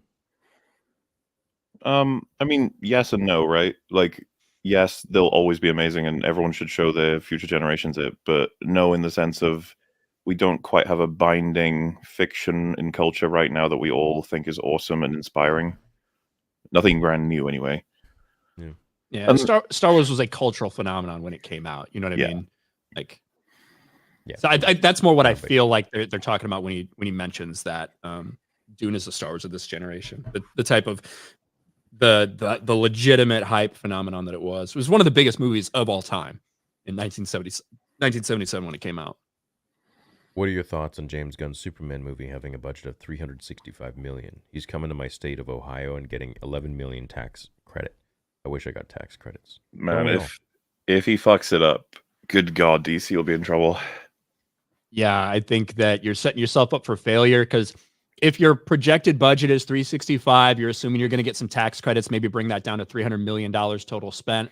You're setting yourself up to have to break $900 million at the box office just to break even. I think that is a poor plan. It's just because of how people feel about superheroes, how people feel about DC in general right now. I don't think that's a recipe for success. I'm no less worried than the next person on James Gunn's Superman film. This definitely we'll have to wait and see, you know. One, make it as grifty as possible. White A4 paper with star grift in all black, not to waste money on ink. What, the merch? We just have pictures. Just sell fucking letter stock paper. Just ship it out to people. What's funny is it would take more effort, but it would look cheaper if we all like crappily hand wrote Star Grift in crayon. I would, dude. That's actually good. It would be funny. Dude, that's actually good. And we can just say this is merch for children, so don't have any standards for it when you get it. Yeah, essentially. You're gonna twist that and run with it. Fuck, I didn't mean it like that. I didn't mean it like that. I know. Just meant like. I know. Do you think the third Jedi Order game will still be made? Do you think these will be live action Clone Wars with Hayden and Ariana? Jedi Order game. Yeah, I mean, made a shit ton of money. But honestly, the Jedi Order shit is like the only reliable thing they have for the Star Wars fucking IP right now, outside of Baby Yoda. Yeah, shouldn't be reliable. I would love for them to do a Hayden and Ariana, but I don't think they will.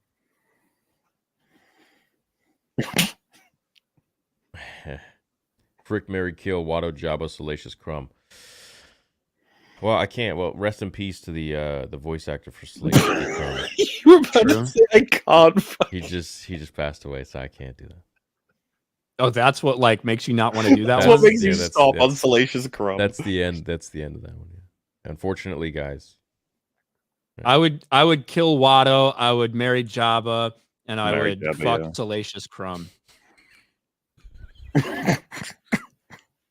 I like the certainty. I'm like, what? There's no other fucking option. Come on. There's no other. Cause him fucking the little gremlin. Watto, like, listen, Watto ends up some fucking piece of shit out on the streets, right? Everything goes. I don't want to fucking attach myself to that. Salacious Crumb seems like he'd be fucking down for a quick fuck and then forget about him. Jabba is fucking rich. He's got an entire empire. Once he dies, maybe I could take it over. Bro, okay, so we know if Ryan was a girl, he'd be a gold digger for sure. Mm-hmm. Faux show. These are the options I've been presented with. What am I supposed to like? Is Watto just such a good person? I should marry him for his personality and his money?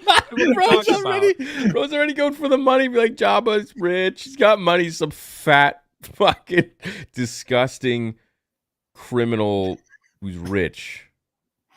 See, I'd be marrying Jabba for his personality. Wow, where we seen? Okay, all right, that's that. Okay. Lucas stole so much. I could see you being like okay, Lucas stole so much from Dune, Paul, and Alia versus Luke and Leia. Main character has a vision of his wife dying in childbirth, giving birth to twins. Arrakis versus Tatooine, Sandworms versus Sarlacc. There's a lot that's inspired by. Well, remember the soundtrack for Star Wars, which has been considered like one of the huge reasons it's as successful as it is. It's all taken from the like a lot of it's taken from the planets, right? Sort of. There's a line between like you can call that inspired. You don't have to call it stole. I don't think you know like a sand creature. The Sarlacc and the Sandworms are very different. I get the connection, but it's like a remix, right?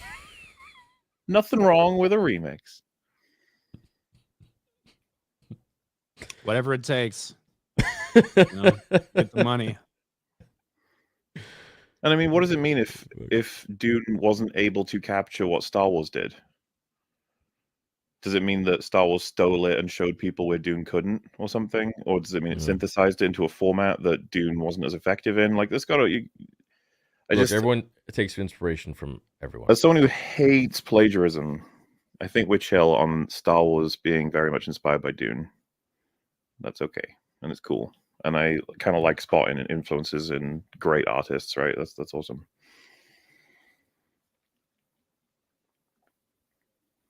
Nice. Matthew is Rey Skywalker. That's awesome, dude. Congratulations.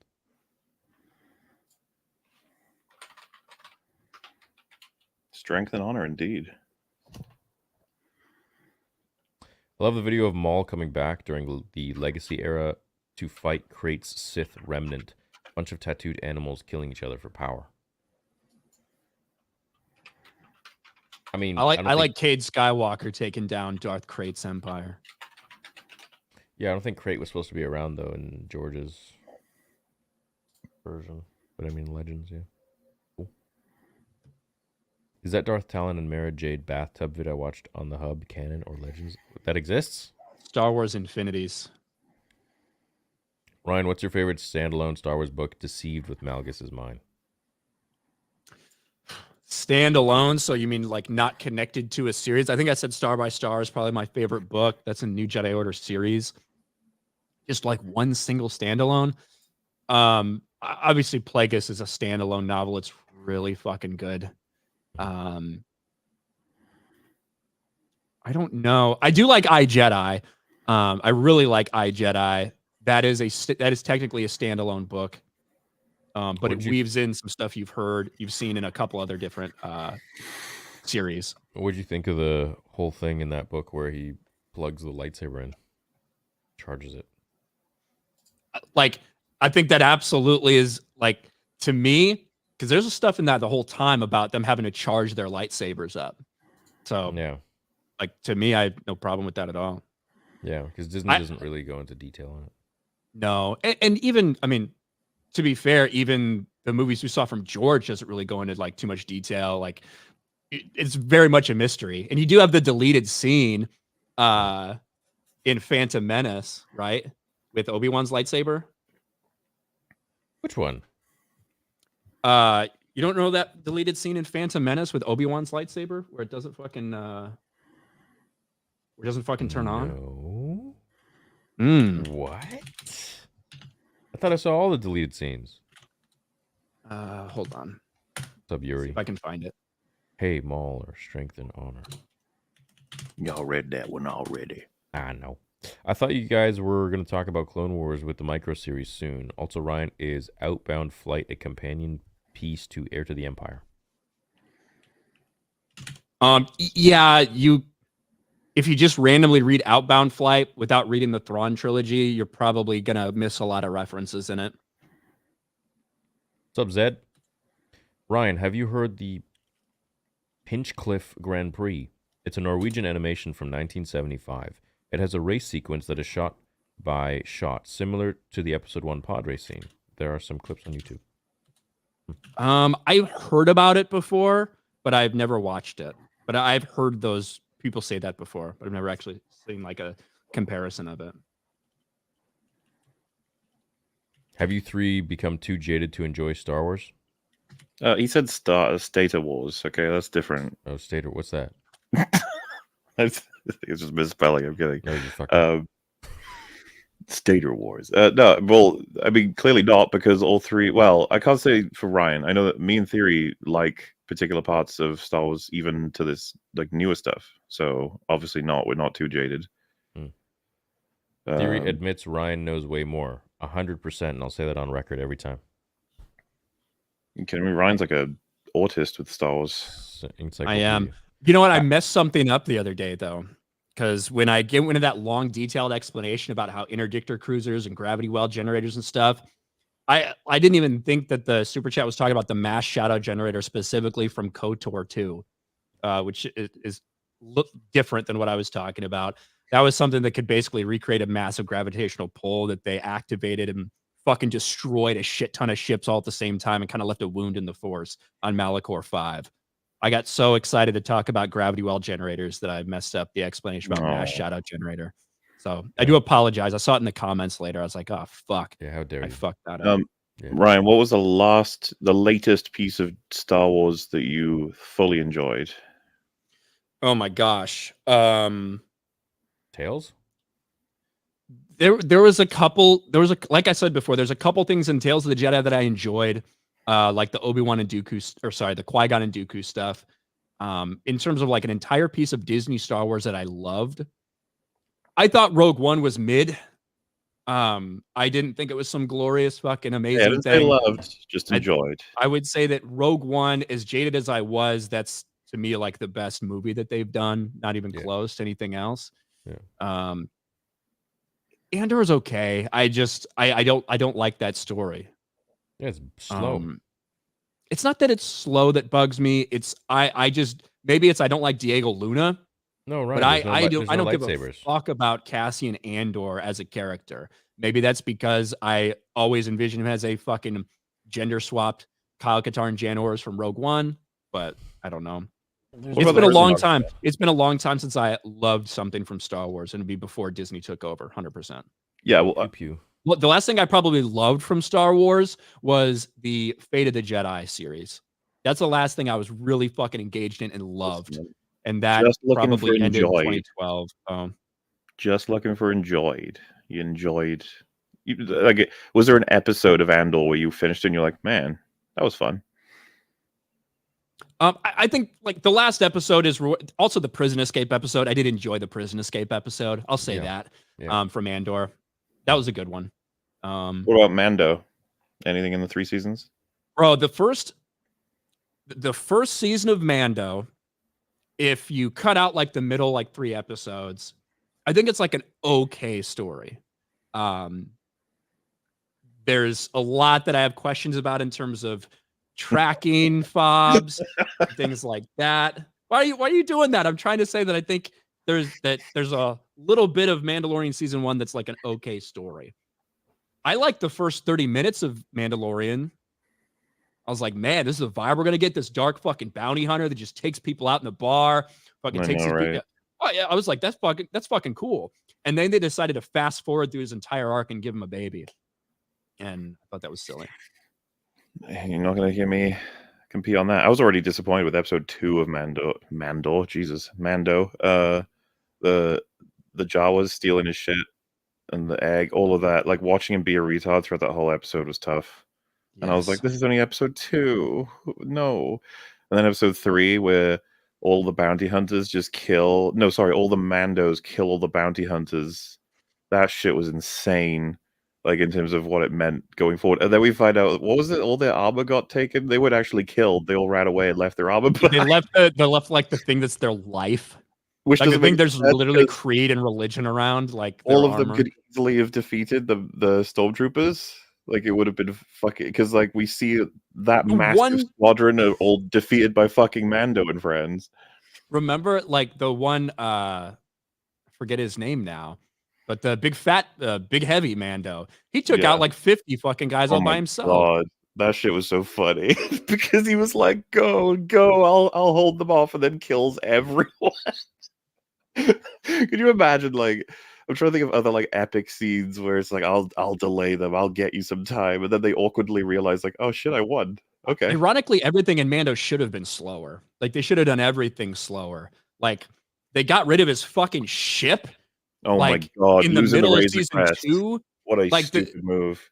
Yeah, like I think the Razor Crest was cool. Obviously inspired by. It made sense. I think inspired by Jango Fett's ship and stuff like that. But the Razor's Crest in and of itself, it was like, okay, there's people that are buying like super expensive figures for Razor's Crest, and you fucking just yeet that shit immediately, and then give him just so we can give him the fucking Naboo Starfighter, which makes 0 sense for him to have. It was dope.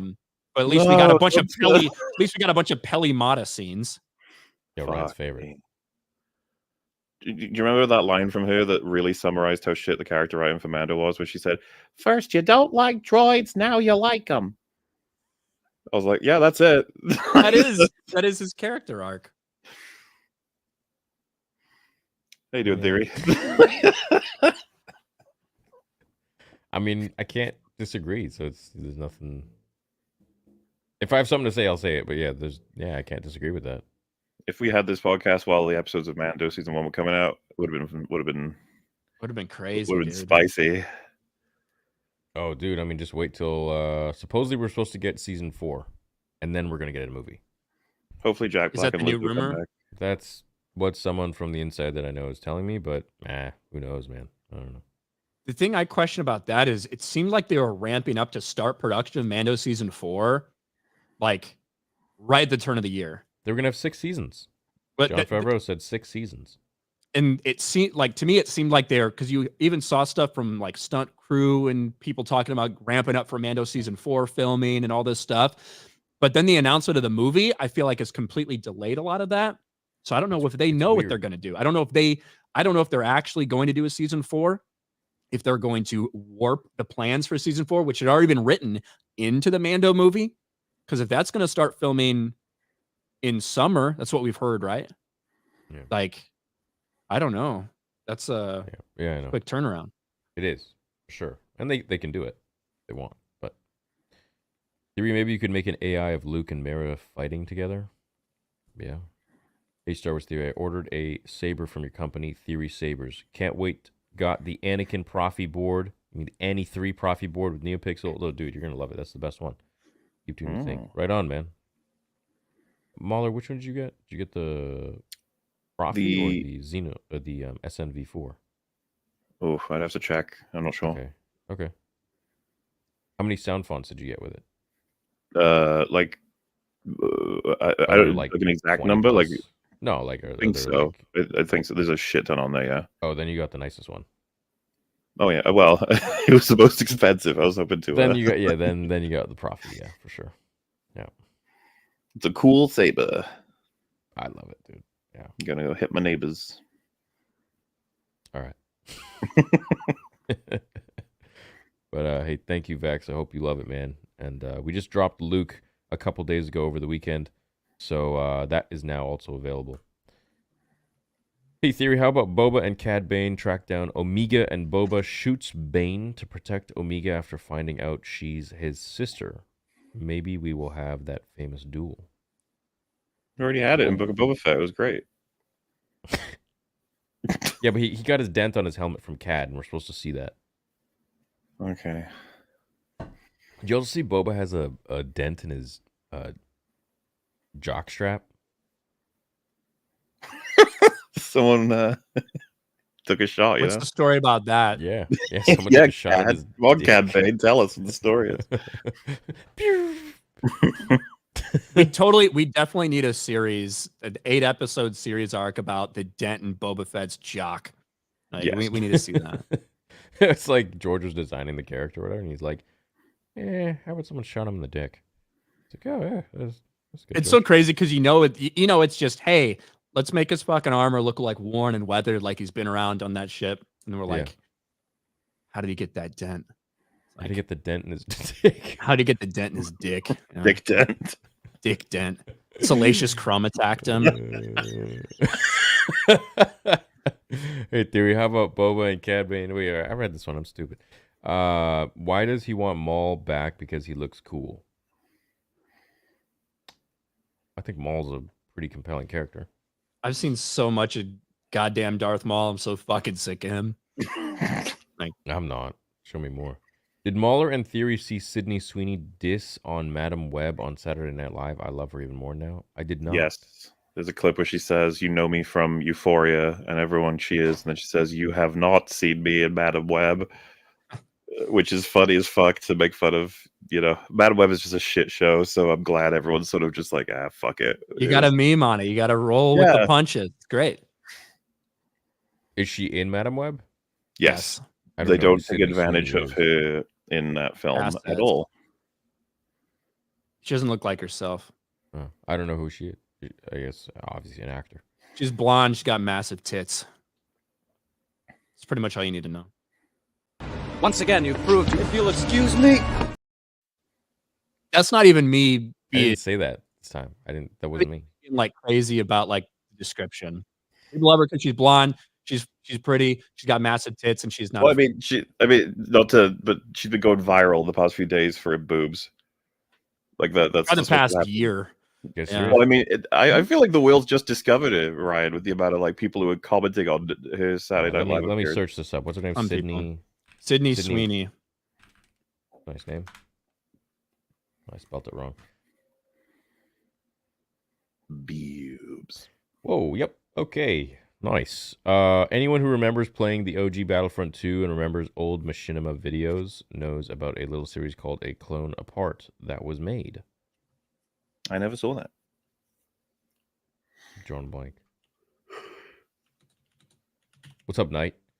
The thing that confused me about Ravis is how did he die? He cannot die. His race can repair unless you destroy every part of his body. Yeah, he's like Cell.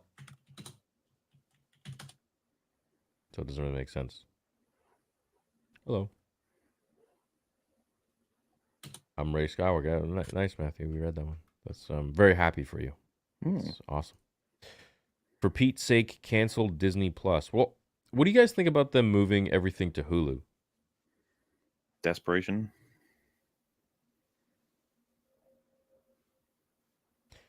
Maybe Mahler would like clone arcs like The Conspiracy. They are Katie Lucas arcs more than Filoni ones. She also wrote for the Night Sisters, I think. Yeah, I'll give it all a chance. You never know. Yeah, he's going to watch it eventually. Who is Thrawn? Seriously, if you haven't read the novels, who is Thrawn as a character? We've had 3 seasons of him in TV shows, and I have no clue why he does anything besides Empire good or what he wants. I mean, going strictly from Ahsoka is pretty awkward, isn't it? Because he's almost like famous in universe for being who he is, and then we meet him and he's crap, and so it's like, what's the deal? Like, so maybe season 2 will fix it. Maybe. Dune 84 was a better adaptation. Oh. Dune 84. So the They Lynch fit one? more. They fit more random shit in there. Was that like a revised version? No, Dune 1984 is the David Lynch one, Yeah. which is like notorious for like how wild and weird it is. And I mean, the book is wild and weird too, but they do fit a lot more stuff in there. Palpatine bloodline lives on as fake Skywalker. Indy has to save Hitler. All MCU heroes are dead. Does he save Hitler? At one point in the film, it is clear that he needs to save Hitler. Yes. Really? Do you want to know how? Like, it's Yeah, sure. I'm not so gonna watch it. the bad guy in that film wants to go back in time and like stop Hitler from making particularly stupid decisions in World War II. So he wants to kill him and like take over. And so Indy needs to stop him from going back in time to prevent, Germany from winning the war, potentially by doing that. And so in a sense, you could argue Indy needs to save Hitler from being killed, which is funny as fuck to think about. Deconstructed or debased modern Disney storytelling is morally bankrupt. Bob just dumped his shares. Yeah, Bob, I Never. dumped a lot of shares. Yeah. Never watch Indiana Jones 5. That film is abomination. Bob dumped a lot of Disney shares? Yeah, like 90% of it is over the last year. What? Yeah. Really? Mm-hmm. And, obviously it doesn't look good coming off on a big annual shareholders meeting. However, I will say, there are like tax reasons people could do that, especially if he gets paid in Disney stocks. I don't fucking know. But just from the outside looking in, yeah, it doesn't look good. For context, Fenring was the Emperor's personal assassin and a failed attempt at the Kwisatz Haderach. So he's Paul, essentially. He was the one that decided to step aside and let Paul get to the Emperor. Man, I know nothing about Dune. Yeah, that's for Ryan, really. Mm-hmm. Theory and Ryan, who are your top 3 favorite Star Wars authors and your favorite books by them outside of Zahn, Thrawn? Oh, hi, Maul. Okay. Hello. Mulk. Mulk. I think James Luceno is really good. Obviously Drew Karpyshyn, but that's Bane. Oh, you said I can include Bane. Yeah, Drew Karpyshyn, James Luceno. I really like Troy Denning. Lucino's great. Michael Stackpool is fucking phenomenal. He did all the Rogue Squadron books. So I love Stackpool. Aaron Alston as well. Rest in peace, Aaron Alston. He passed away years ago. But he did some X-Wing novels as well as some other things in some series that I really like. Matthew Stover. Yeah, Revenge of the Sith novelization. Love that. Yeah. But then he also did he do Dark Lord Rise of Darth Vader, or who did that one? That was James Luceno. Yeah. I think he also did Shatterpoint. Yeah, which is a weird one. That's a weird book. Very just weird. because like the way it's written is a Mace book. Yeah. So I'm sure you're all over that one. And like Predator. Kind of, yeah. Just going in the jungle and shit, and all these like weird beasts, and you get all the journal entries from him and shit, which is kind of an interesting insight into him. It was a different pace. It's a totally different Star Wars book than it wasn't every other one you'll pick up. Yeah. Oh, geez, what was kind of like one? I Jedi's in first person. Yeah. Oh, it's a weird read. What was the one with? Oh my god, I'm blanking on his name. He was so great to interview.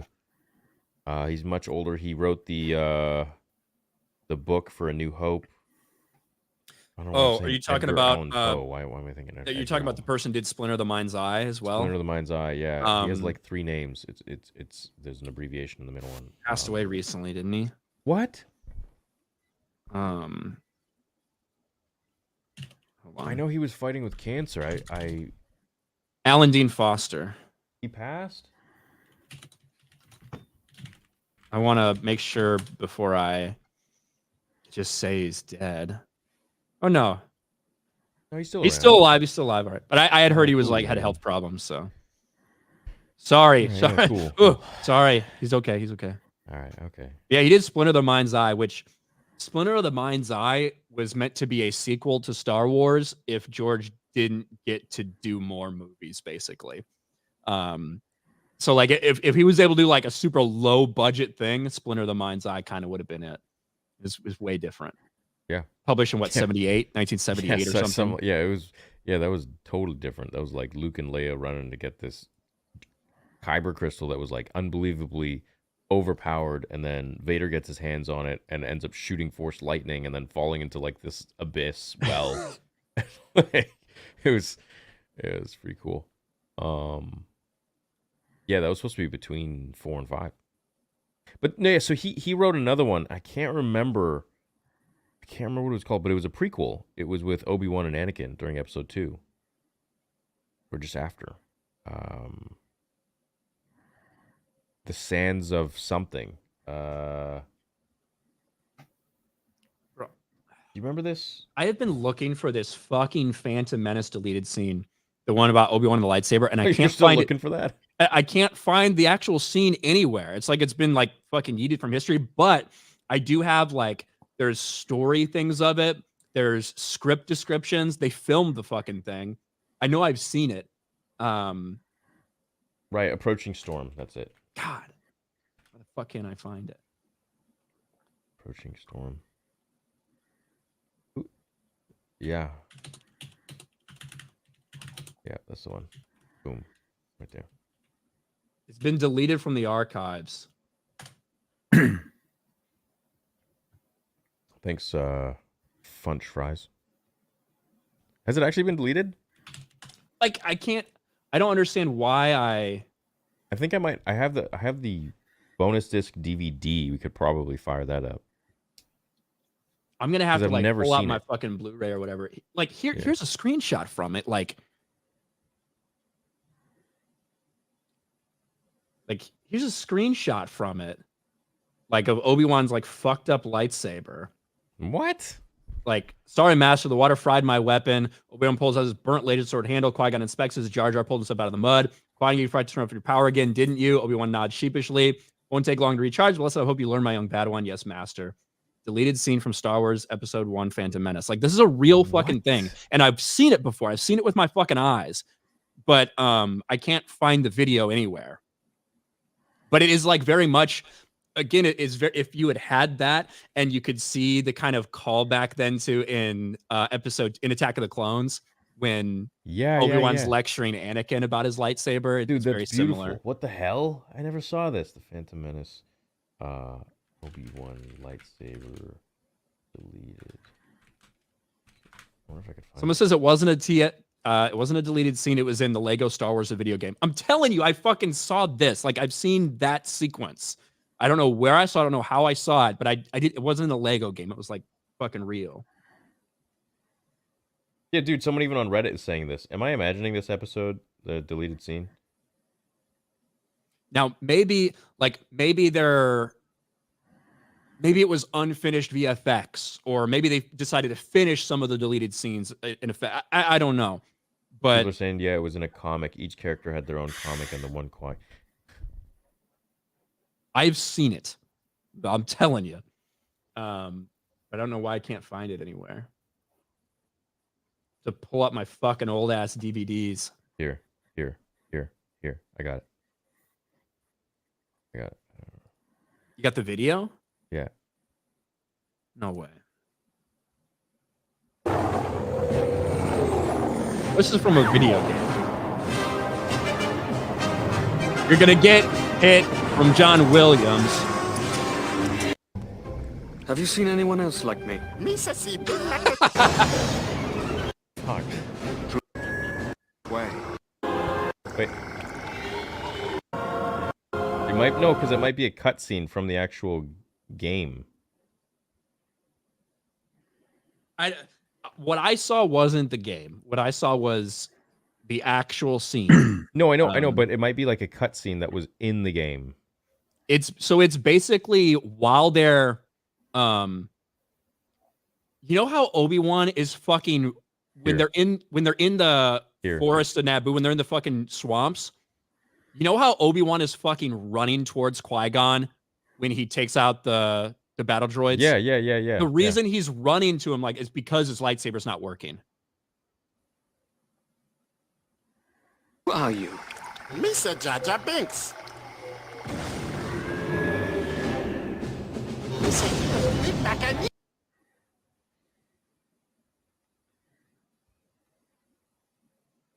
Yeah, so it's like after this. And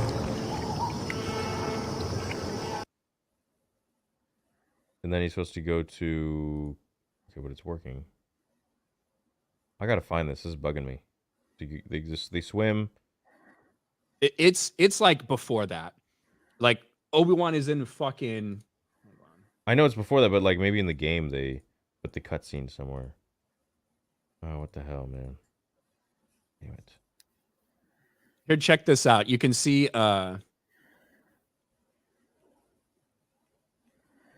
here's first two pictures you see are from episode 1 illustrated screenplay and the comic adaptation.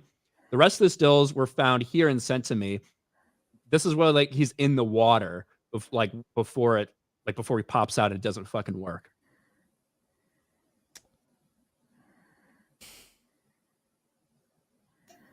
Jar Jar's introduction. Some more pictures you won't see in the film. I don't fucking know. I'm not gonna be. That's on my life mission now is to find that shit. Anyway, No, because find it at some point. Because look, people are talking about it too. I've heard it and seen about a picture in various books about a scene where Qui-Gon and Obi-Wan sneak away down to Naboo in episode 1 with the trade-fed army. Obi's lightsaber gets wet or something, and Qui-Gon lectures him about it. Does anyone know about this scene? This was in 2007, bro. Yeah, 2007. it's fucking out there somewhere. It was in the video game Jedi Power Battles, or one of them from PlayStation. I can't remember which it was. Supposedly to be in the deleted scenes, but Lucas probably didn't think it was necessary. Yeah, so it's in one of the games. Like, I know Revenge of the Sith game has some extra deleted scenes that are not in the film or in the bonus discs.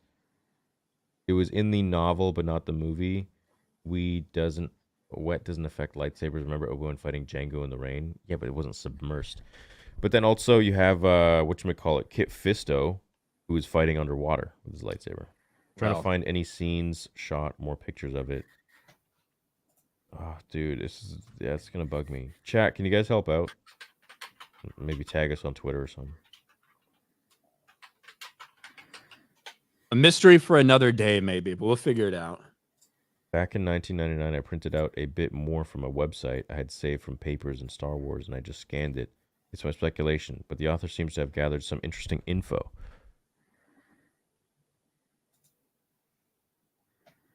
Right there. Jin covers the weaponless Kenobi from Stap Fire. Yes. That's why Obi-Wan is running right there, because his lightsaber's fucked up. That's why he's not like just fighting him himself. Sorry, Master. The swamp fried my lightsaber. He pulled it out. He pulled out he pulled out his weapon. The business. He pulled out his big black cock. That's what it sounded like. End was blackened. Wait, what? The business end was blackened and burned. Qui-Gon took a look. Yeah, it's all fucked up. Qui-Gon took a look from him and gave it a cursory inspection. You forgot to turn off the power again, didn't you, Obi-Wan? His friend asked. Obi-Wan nodded sheepishly. It appears so, Master. It won't take long to recharge, but it will take some time to clean it up. I trust you have fully learned your lesson, my young Padawan. Yes, Master. Obi-Wan accepted the proffered lightsaber with a chagrined look. Chagrined. Yeah, whatever. Interesting. Yeah, so it's there. That's I cool. didn't just make it I up. didn't know that. Yeah, I didn't know that, man. That's really dope. Theory and Ryan, who are your top 3 favorites? Oh, we read this one. Been playing OG Battlefront 2, and the Asajj Ventress DLC is a beast. Ventress wields her sabers like nunchucks. That's dope. Hmm. What's up, Dirty Nap? Member 38 months. Hey, Ryan, listened to the Heir to the Empire audiobook after hearing you talk about it and really liked it. Wondering what book I need to listen to next. I put in the chat earlier, but Dark Force Rising's the next one. And then The Last Command. I need a comic from Legends about a Jedi called Jenny Talls, who defeated an army of stormtroopers. By the way, Andor is like the movie Thinker, Taylor, Soldier Spy. I mean, Tinker Tailor Soldier Spy. Kind of. I don't know if I'm familiar with Jenny that Talls? comic you're talking. Isn't Jenny Talls the that girl that was like flirting with Han in the cantina? I don't remember that comic book. There's a lot of comics though. Jenny was a human female from Mos Espa on the desert planet of Tatooine.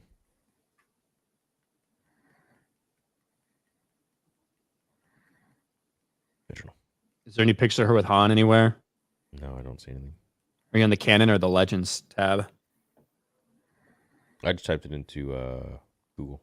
Oh, I thought you were on like Wikipedia or something. Jenny Talls.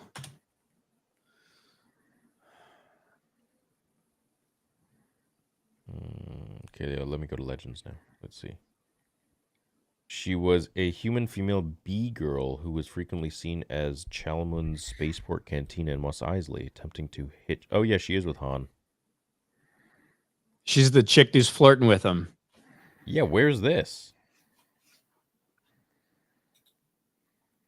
She's seen flirting with Han at the cantina shortly before Solo was hired by Obi-Wan, leading Solo to dismiss her so he could do business. Get away. Yeah. That's cool. I don't know anything about her being a fucking Jedi and Army of Stormtroopers. That's news to me. No. But Misa don't think so. You think we should just submit and be thankful to you? And be thankful, do you? Yeah, that's a great way of taking exactly what I was talking about and spinning it into your own fucked up narrative. Sounds good. I think Thanks he for was the $2. talking to I think he was talking to me. He's a big Salacious Crumb fan. All right, well then my apologies. I hope so. Now that EA is gone, we'll finally get the game we all want. Star Wars Omega. Missions made 10 times harder by your bad decisions. Oh, yeah, sounds like a... I can already imagine the main AAA. menu. She like pops her head up. She's like, "Hey there, let's get started. Press play." You're like, Press X to fire. "Oh no, a stormtrooper." We're too slow, Wrecker. You gotta hold down L3 to sprint. "Oh, Luke, Darth Vader." Oh, Luke, I can ride Batcha. He's my mount. Yeah. "Collect the holocron. If you collect all 50, you unlock a new costume." Oh, look, I use the Force now. Shoots lightning. I think that's why she's so good at gambling. Someday there will be memes. A dog, a kid, and a clone walk into a bar. Enough people would have to watch it to understand the meme. So, I guess. This podcast has such diversity of thoughts and opinions, and it's so refreshing. Honestly, it started kind of awkward but charming. Now it's just a blast. I think it's the best. It's the best podcast. I hope we we've maintain had. awkward but charming. it's the biggest Star Wars podcast on YouTube. Hell yeah. Is it? We keep it real. I'm just making that up, but probably. Okay, say it until someone stops you legally. Just speak it into existence.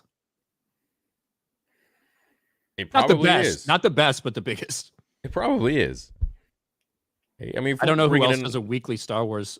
I mean, I know a couple of people, but not many people who get like 2,000 or 3,000 people watching. Yeah, and like, and this is a dead ass time, man. 3,000, 3,500 people. Yes. Yeah. Probably is the biggest. Sick. Yeah, all thanks to you guys watching. Yeah. Theory, you thinking is not consistent. Judge equally. How's it not consistent? Star Wars isn't consistent. It's for kids. Tell me you missed 90. Back here. Tell me you missed 90% of the cartoons from mid 80s to 2005 without telling me you missed 80% of the cartoons from mid 90s to 2005. Kids content absolutely can be mature. BTAS was amazing. What's BTAS? Batman the Animated Series. Yeah, sure, it was amazing. My favorite part of the super chat is that you missed 90% of the cartoons from mid 80s to 2005, and then he missed 80% of the cartoons from the 90s to 2005. That's my favorite part about it. He flipped them. But yeah, I mean, X-Men animated series, which obviously that's going to be, you know, pilfered Yeah, very soon. that doesn't mean I missed. Yeah, okay, whatever. If Filoni is the inheritor of George's legacy, shouldn't we hold all his projects to high standards? Yeah, listen. I don't give a fuck about a dog going in a cantina. All right, that's it. That's where that's all. It's not a big deal. I don't care. That's all it is. It doesn't mean I haven't seen the X-Men or Batman. Fuck. Betcha. All right, fine. Holocrons. M count. Oops, you didn't find all the holocrons. You don't know how to do this? Don't worry, I can do everything. I'll do it for you. Pick up the stars on the ground to increase your M count. There you go. Oh my god. But like in reality, just real quick to back into the episode, I think the reason that she's so good at gambling is because she's force sensitive. Kill me. Like unless like your other like reason is then she's just fucking incredible at everything, right? And I think she's incredible at everything because she's force sensitive, which is a fucking problem. But I think that's. I didn't even bring up the fact that she was amazing at gambling. I was just like, whatever. She's probably some gambling prodigy, and they're gonna reveal it in episode 10,000. Yeah, it's like. There was a new Star Wars card game too. It wasn't Sabak. I saw Star Wars posted it. Yeah, I didn't know what the fuck that was. Or something else. Something new.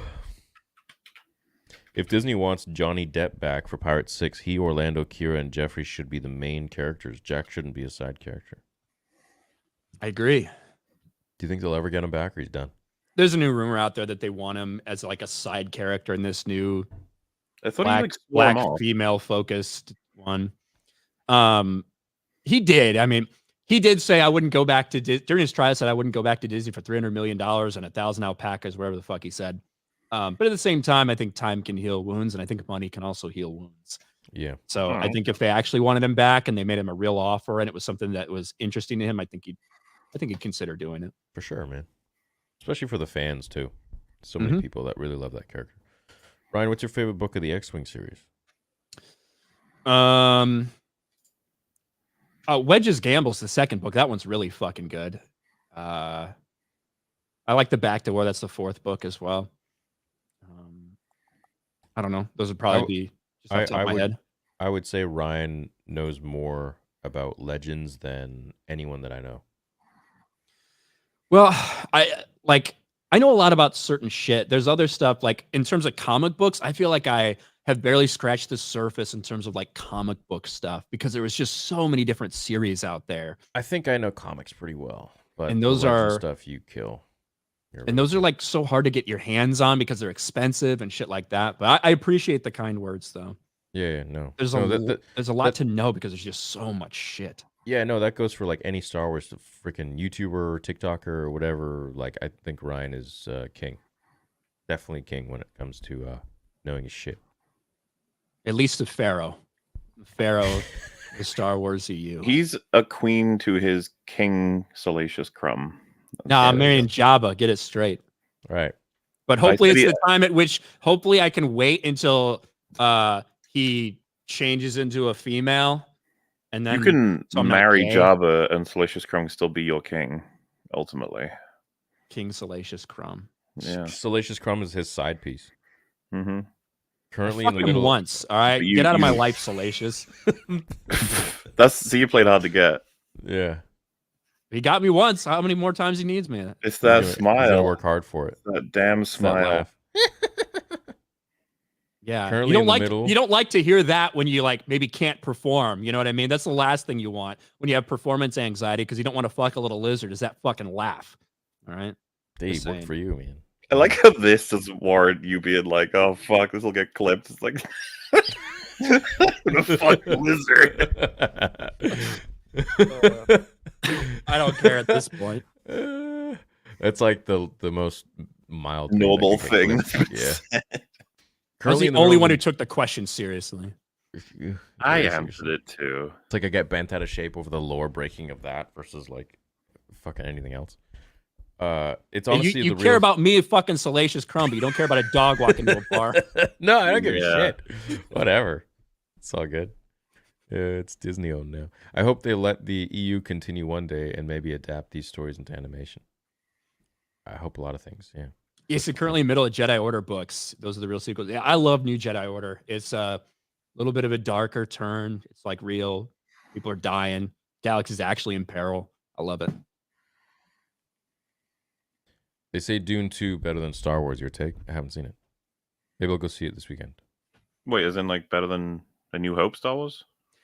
There was some people when it first came out, there were some critics that were comparing it to Empire and to like Two Towers and shit, saying it's one of the best movies ever made. I wouldn't go that far. I think it's really fucking good. Listen, I praised it as well, but where's it going to be in 2 months' time? Let's have a look. I'll be curious. Dude, the Not in chat terms is- of box office, just in terms of people talking about it. Gary and Mahler are very critical of the prequels, especially Gary, who is a hardcore OG fan. He hates the idea of midichlorians, but I like it for what it is. I like it for what it is too. I think it's cool. I think I said on the, because I do Real BBC the following day for these, and I said on the last one that like I feel like the OT Puritan out of us three. Is you? Yeah. Which is funny because you usually find the older a person is, the more likely they're an OT Puritan. And on Real BBC, obviously, like Az and Gary are both that sort of Star Wars fan, where they tolerate the prequels, but they don't like them. I don't think. I like the prequels, but I love them. I don't like. I don't think they're good. I like them a lot, though. I would love to have, like see a redo of them, but from George, to get everything tweaked and put in the right place, because I think the story they're telling could be incredible if they were like straightened up, for lack of a better term. But like like the sequels, there's just nothing there. Like, I'll burn it down. We need to undo everything, basically. I love the prequels. I think they certainly have their flaws, but I fucking love them. Yeah, I agree with that. I think everything has their flaws, but I love them so much. Hey, Theory, love your videos. Keep up the good work. Looking forward to getting my own saber one day. Thank you, man. Mahler just finished watching the Nerdonymous. Was definitely eye-opening. Love your Force Awakens video, and Ryan POD was 100. Hey. And yeah. Thank you. POD? Thanks. I'm trying to figure out what that is. The penis of despair. Pieces of dog shit. I don't. POD. Penile of discourse.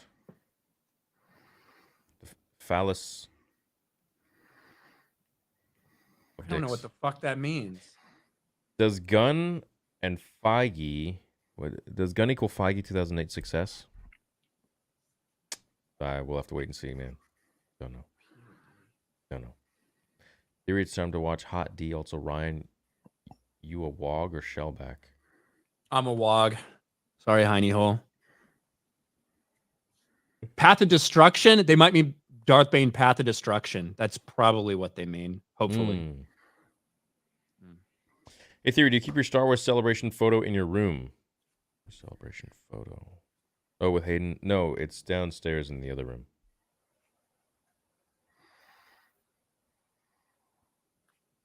The Jedi Master. All right. Nice. That's not even clever, bro. And $2? Come on. Idea for merch. All three of you in a convertible headed down Route 66 towards Disney to give them a piece of your mind. Come on, make it happen. I mean, that could be funny. Hmm. Need to get some designers for it. What's up? How y'all doing? What's up, Laserlight? What a conversation to join the podcast to. What was that? You When was that done? Gotten to 3:30. Salacious Crumb territory. I ain't saying Ryan's a gold digger, but he ain't messing with no broke nerf herder.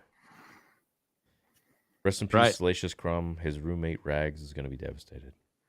Oh, you'll make it. The Star Wars franchise lately is like a loved one that's consumed by addiction, repeatedly asking to be trusted despite everyone knowing you shouldn't. That's a good way of thinking about it. Hmm. You guys should all check out the series Shogun and discuss it while Star Wars is slow. A masterpiece of a show. Yeah, I want to get Hulu, man. I don't think they got it on Apple, whatever, for Canada. Dune is more Lawrence of Arabia in space than Star Wars in my eyes, says Freddie Litt. Yeah, could be fair. Ryan, you know about George's involvement with the Maul game and how they placed him in the Legacy era I was referring about? I don't know exactly the details, but that's where I heard the things about, oh, it's a clone type of thing because they were pushing him so far in advance. I think it was when they were talking about that potential Maul game. Because the Legacy era obviously is a long ass time after.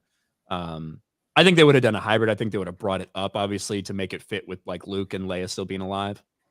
If they were going to bring Talon into it. George literally got the idea because Darth Talon has tattoos like Darth Maul. Mm-hmm.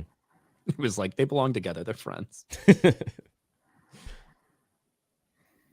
Ryan, you're right. Andor is trash. How do you guys feel about Jar Jar becoming a sad clown? I think it's freaking horrible, man. Wait, when did I say I don't think Andor's oh, you mean like I don't like the character of Cassian Andor. I don't think the Andor show is trash.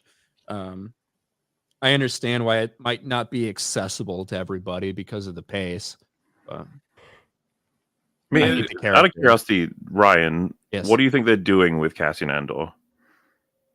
I don't know what they're doing with him as a fucking character. I don't have any fucking idea. You know I what thought I it mean? was pretty explicit. Like, he goes from wandering through life being essentially a ping pong ball of just trying to survive and look out for himself, and then eventually gets radicalized, like, by different influences in his life and different events. He's going to go from not caring to caring fully To being about a rebel. Yeah. And you're supposed to see this is how the rebellion's born. Well, like, through this. we've seen a lot through all the different arcs, like how much he's learning and all the different characters he's meeting. Obviously, the manifesto, right, is a huge influence. What happens to his mum? Obviously, the prison, everything with Luthen, like all of these things push him further and further toward being a rebel. I'm not like, he's not my favorite character, but I still recognize like there's a strong arc they're going for there, and they've got a lot of writing to support it.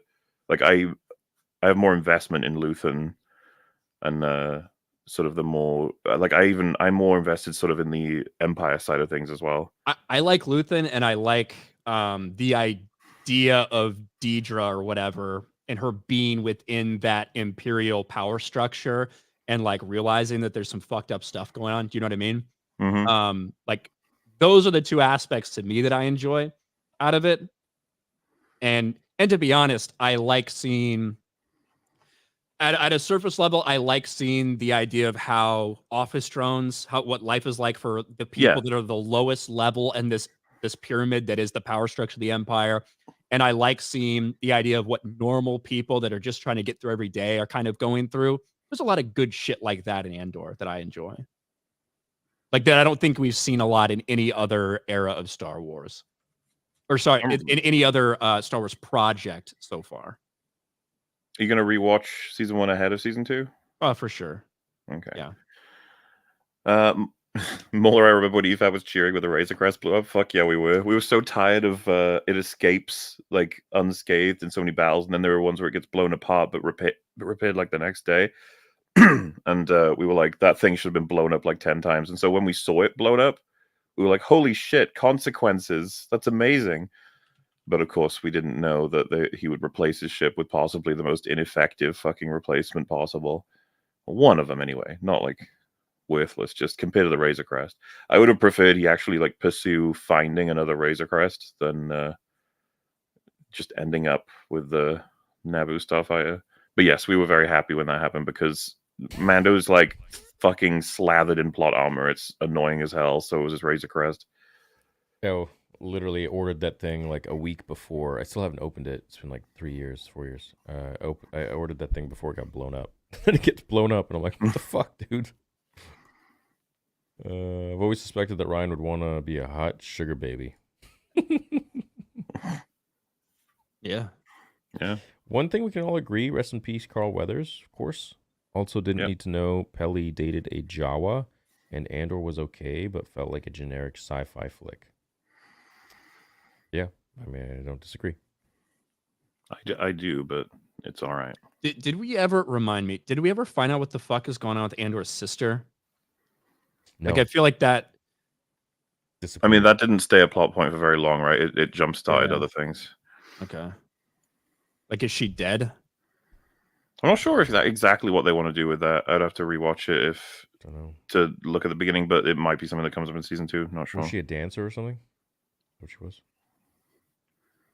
I don't know. Andor thought somebody was his sister that was like in a fucking whorehouse or whatever at one point. Right? Yeah, literally. It's like the first scene. Literally. Yeah, well, yeah, and then what happens, obviously, because him killing those two guys basically sets the rest of the season. Right. And I guess that's what maybe I do need to rewatch because I felt like that was like such a big motivating factor was like him finding his sister and like what happened to her, and that really gets kind of thrown out the door by the last 6 episodes. I mean, all of the first episode after he kills them is setting in motion everything he needs to stay hidden and to have alibis and everything. The sister gets dropped pretty quick. Yeah. You guys want to see Boba Fett season 2 more or Kenobi season 2 more? Fucking hell. I'm going to say Boba 2 because they could fix it. Kenobi, we don't need to see any of him. I'll say Boba 2 because at least Tamura Morrison like understands the first one was a piece of shit and knows his character was done so fucking dirty. Yeah. So that's the only reason I'll say Boba season 2. I'll do Kenobi season 2, and I want Filoni in charge. Let's see what he can do. You being serious? Well, you can call me an accelerationist. I think if he was to destroy more of Kenobi, I think you would finally be like, okay, we must get this man away from Star Wars. And then me and Ryan would be like, yes. Oh, Ashton, thanks, man. I wish the best. Wish the best for you and your dad. Also, thanks for his service. The sequence where the troopers are chasing Mando out of the base and they hit each other and crash, we fucking lost our shit watching that. We thought it was so funny. It was the stupid fuckers crash into each other and blow up all of it. It's like, and we had people at the time being like, yeah, stormtroopers are stupid. And I was like, the amount of fucking damage that's been done, man. The stormtroopers, yeah. They're just fucking stupid. They just kill themselves all over the time. It doesn't matter. They're like cartoon fucking rats. They just run around exploding. It's dumb. Oh, sad. Taker 610 says, Mauler, do you remember that scene when those troopers are chasing Mando and a crew out of the base and the troopers hit each other and crash? Yeah, that's what I was just... We've come a long way from Obi-Wan declaring that only Imperial stormtroopers could be that precise, haven't we? He was outright trolling at that point. Hey, Star Wars Theory, enjoyed your Vader fan film. I've been wanting to make my own fan films with realistic animation. Do you have any tips on what software to use? Looked at Unreal Engine 5 as a possibility. Just get very talented people to do it because they know what they're doing. Yeah, we use Unreal Engine 5.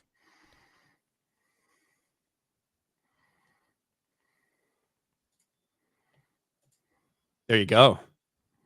Switch hands so you don't get dicked in. Theory, if you ever sell clone helmets, I recommend Bounty Helmets. He's from the UK. He's really good. I'm actually working with someone right now, but I don't think I'll be selling any helmets. That is infringing a lot on copyright. And yeah, that's too much. Sabers that's totally fine as long as you don't use copyrighted names and such. But helmets are like a face, right? So I don't want to go into that territory. It would be cool. It'd be awesome, but Yeah, maybe some ones that aren't, copyrighted. Then yeah, sure, I'll make some original designs. That'd be sweet for sure. Difference between stolen and inspired. Dave stole the treasure planet map in Ahsoka. George was inspired by sandworms. Their different map is the same. I heard that a lot. The treasure planet map. I don't really remember it, but I did hear. I remember That's hearing supposed that. to be like a cool Easter egg, because it would be really fucking weird to just steal like the map, you know? Troy Denning did Last Night for Halo and a series of books about Blue Team. They're awesome. I'm so glad Paramount didn't adapt any of the books. Twats. That Halo show is something else. People hate it, eh? Why? It's why? How do I put this? It's just like every other Haven't seen thing that's being made of a adaptation of a thing you love. It just pisses all over Halo. Shit. Who would win in a fight between Dooku and Saruman? Ooh, It's tough. It could be down to just who gets the jump on who, I guess. Or if they just spawned in a room. I don't know. I mean, I'm gonna say Dooku, but I'm biased. I assume it would be Saruman, because that motherfucker is pretty powerful. But I guess Dooku is as well. so this is what they're talking about from Treasure Planet. Really quickly, I can definitely see the similarities here. I'm sharing my screen.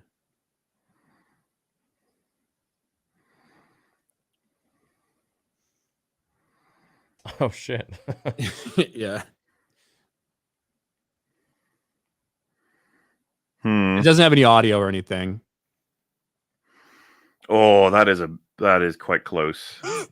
And then look at this. Oh my god. Yeah. Oh jeez. I don't really it's a freaking GIF, so I can't like fast forward or like pause or anything. I don't fucking know how this works, but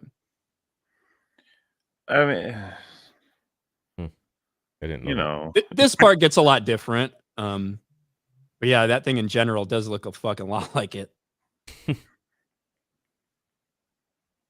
Anyway, You know what? I've never seen Treasure Planet. it's good shit. I've I heard. saw a fucking, I mean, probably when it came out, but I don't really remember too much about it. Yeah, I heard it was great. Huh.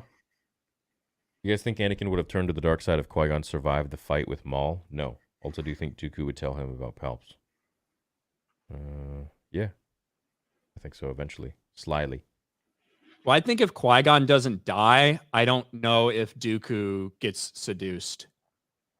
So I think there's layers on Qui-Gon dying and what that means. Because that was kind of Dooku's last straw in terms of he was really fed up with the Jedi and shit. And that's what allowed him to be taken advantage of by Palpatine. And I think it would have been a lot different having Qui-Gon train him. Would have been completely different. He would have been there for Anakin, and Anakin needed that extra special bit of care and love. And You needed custom training. yeah, exactly. I feel like Obi-Wan gave that to him a lot. I feel like Obi-Wan was Obi-Wan almost sucked. I feel like Obi-Wan was his fucking brother.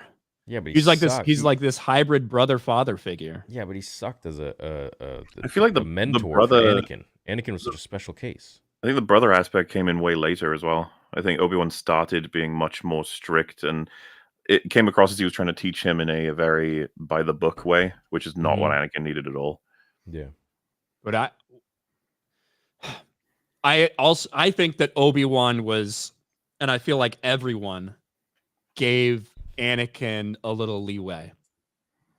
And even when there were warning signs of things, they didn't like hammer down too hard on him because this guy's more talented than anybody ever seen. He's prophesied to be the chosen one, blah, blah, blah. Yeah. And I don't really know because Qui-Gon is such a different mentor and he's going to follow, he's going to follow his feelings and the way of the Force and shit like that rather than, the strict whatever the Jedi are telling us to do. But would he have been hard enough on Anakin? Probably. Oh, he would have absolutely, yeah. And when Anakin had feelings about, Padme, he would have helped him with a lot of that. Because he bent He's the like, rules back in my day, they used to let us fuck anybody. Him But- and Tall, man. Mhm. Yeah. Not the case anymore. Sorry, Anakin. You're gonna have to fucking take care of that on your own. That wasn't a Phantom Menace deleted scene. That was from Lego Star Wars, the video game. Telling you, man. They Ryan's seen shot it, it. bro. They shot it. And we've seen it. Ryan's lying eyes. 6-hour Phantom Menace. Let's go. Let's do it. I'll do it. Ryan having some serious Mandela effect. It's possible. Thanks, Rossi. It can happen. I'm gonna speak it into existence. Yeah, what's with the dude? You guys remember the Shaq movie? Shazam or something. Shazam. Yeah. Yeah. Why is everyone saying that didn't exist? What? Yeah, people are saying though it didn't exist. The Mandela effect. But that's like one Google. Like, that's 5 seconds away. You know. It was Kazam, not Shazam. Kazan, yeah. right? Yeah. Yeah.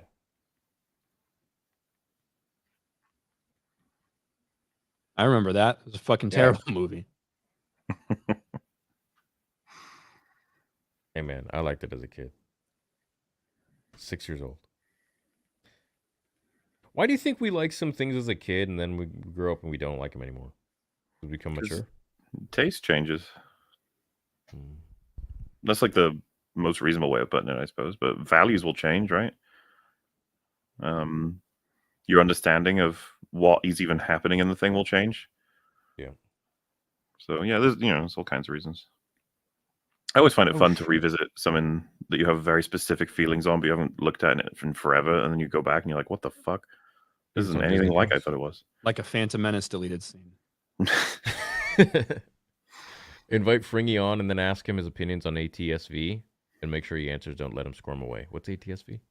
Across the Spider-Verse, Yeah. Wicker Man is on a vendetta to get Fringy to say something controversial about it. I think. Hmm. Did either of you see that movie? Across the Spider-Verse. No. No. I went to the theater and I fell asleep. So I woke up and I had no idea what had happened. It's not, from what I gather, the two newest, like wait, I might be talking about my ass there, but the Spider-Man 2 game and Across the Spider-Verse, I feel like both of those have not aged as well as you'd expect them to. As in, like, fan bases when they came out were like, "Oh my god," blah, blah, blah. And then you look at them now, and most people have gone back to Spider-Man 1, the game. They're not talking about the story. And then Across the Spider-Verse, people have been talking about the canon events, which is no point me fucking bringing up if you don't know what it is. So When did I fucking when's the last time I brought up Rays? there you Other go. than Take a shot. Other than to talk about Johnny Depp potentially playing side role in the black female focused Pirates movie. He's like one of my biggest supporters. He's a huge troll. I love him. I'll get you drunk if you want. Hell yeah. Not that I'm not paying attention to anything that just happened, but one last thing, because some people in chat know what I'm talking about. That viral thing of Sandman throwing Spider-Man or whoever, what was it, Miles Morales he was throwing? I can't remember, but he's throwing fucking somebody through like a huge thing, and like they come back. It was a huge spectacle thing, and I remember someone asking me, "He was like, oh, doesn't that? What do you think of the game?" And I was like, "It's a fucking cutscene. I don't know. It's like that could be that could have been a game from fucking 10 years ago. Like it makes no difference." And that almost captures the fact that's what was going viral about that game so much. Makes me think like that's probably why it's been forgotten already, right? Like there was nothing in the opening game. fucking cutscene cinematic cutaway where it's Like, like Sandman throws Miles Morales a million miles. Yeah, and if that's what's going viral about it, when in the first game, I don't know if you guys have seen it, but like when people share scenes from the first game, it's stuff to do with Aunt May, stuff to do with Peter and Doc Ock having their big confrontation. I didn't see any of that for Spider-Man 2, and I listened to a lot of people basically say that the story and that kind of sucks. And I was like, oh shit, okay.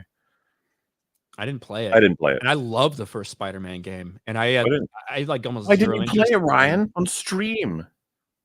I want to see Huh? you play as Miles Morales and Spooderman. I played a little bit of the Spider-Man Miles Morales game. Do you love it? It was like, why Wait, is wait, this a don't separate mention game? race. Don't I'm mention trying race. not to. Don't do it. It was like, why is this a fucking separate game? You know what I mean? And I do not give a fuck about Miles Morales. Yeah, I really only care about Spider-Man. Spooderman. I don't know what this is. SSI Rue. I'm not When you sure. purge the Siru, yeah, they're basically fucking dinosaurs in Star Wars. And yeah, I would. They're fucking villainous. Oh, those old Republic things? I don't. Like on Not Typhon? older. No, not like that. Truce of Baccarat takes place like. Yeah, look at some of the images of these motherfuckers.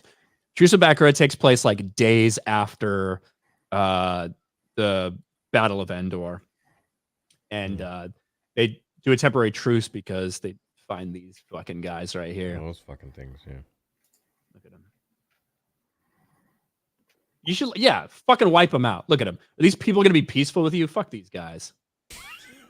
Dinosaurs holding fucking guns. Rifles? Fuck. And shit? No, fuck that.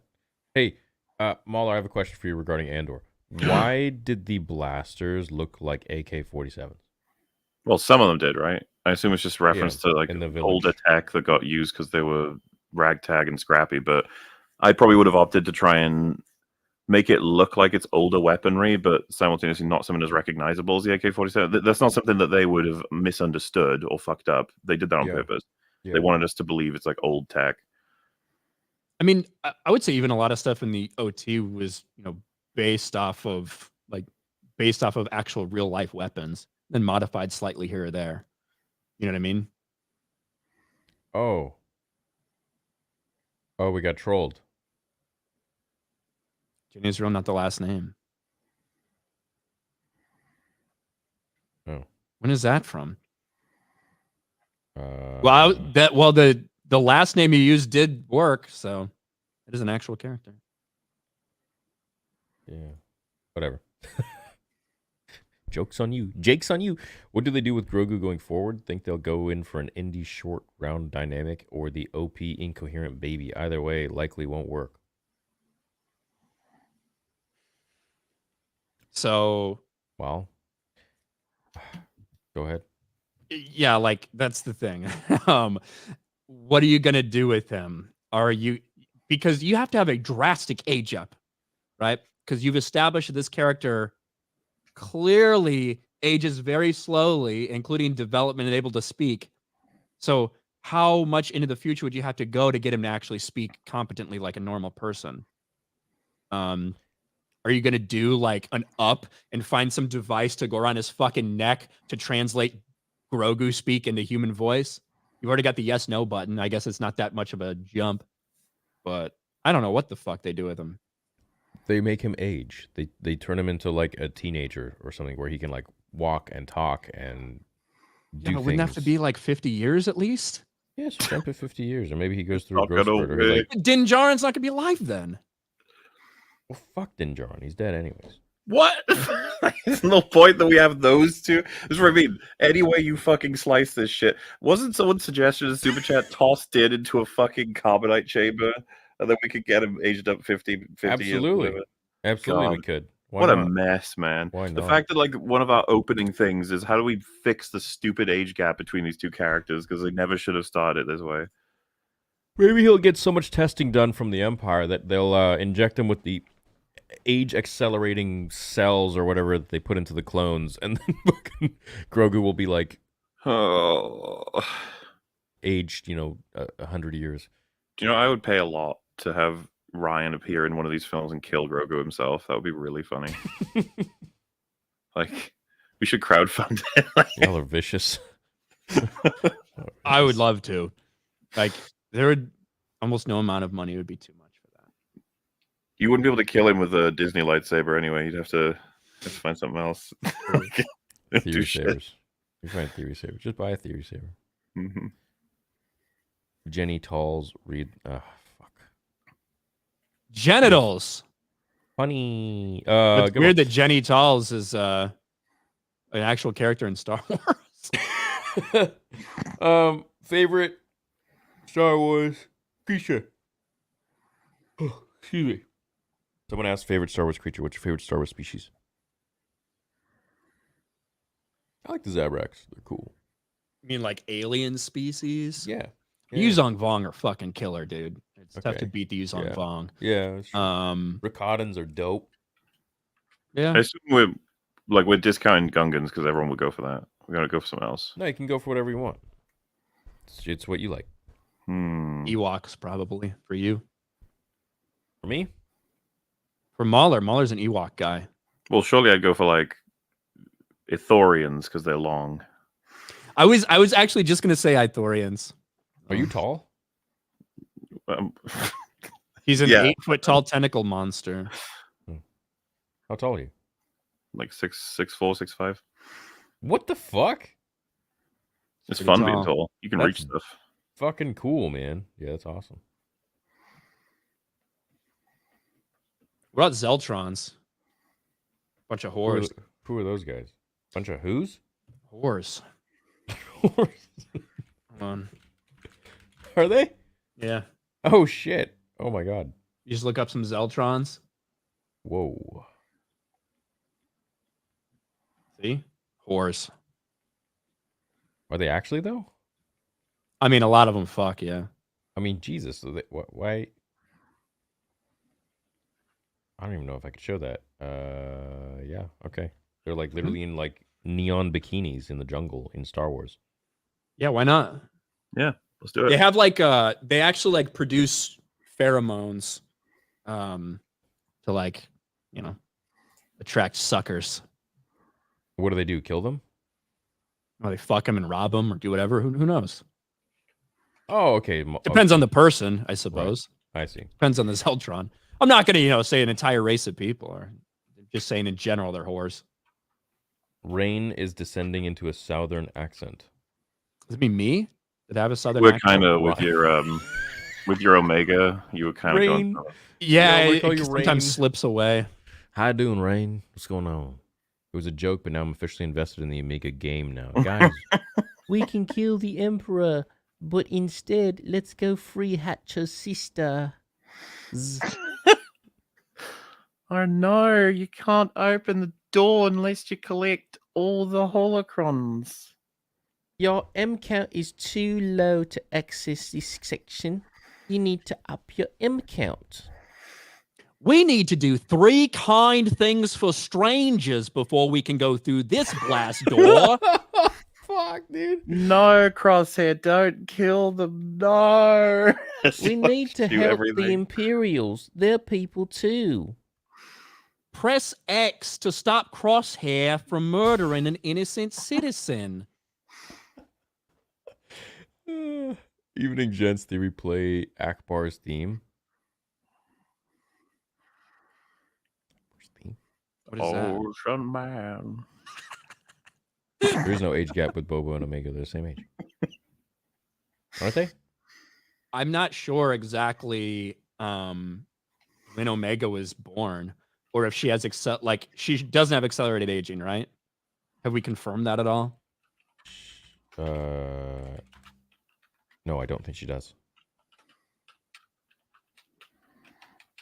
They're probably pretty damn close. I would assume Boba would be a little bit older because Boba was from the first batch of clones, unaltered. I don't know when Omega's from. Sup Ryan's long Mauler theory. Rey Skywalker based her hilt design on Mace Windu's. That's why her personal saber is shaped like a big. All right. Big black dildo. All right. Deal dough.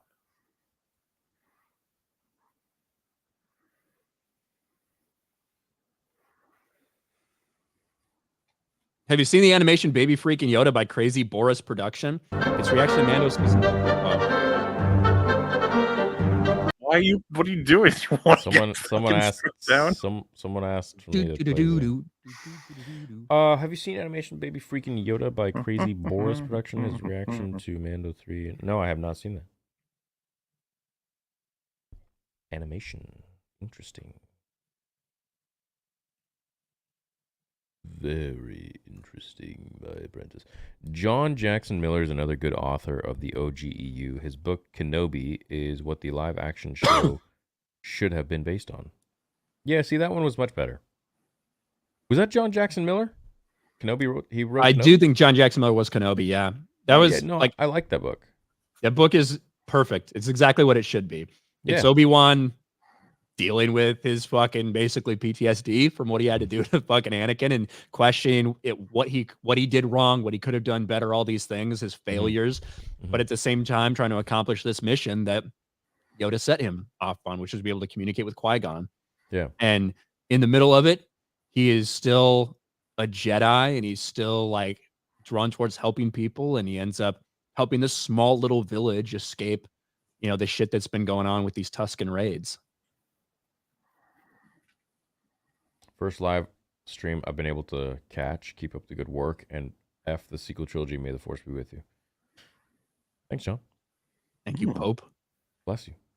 Watch the Melodica cover Jurassic Park of the theme. It was uploaded 12 years ago by PL Pilo. It's 33 seconds long.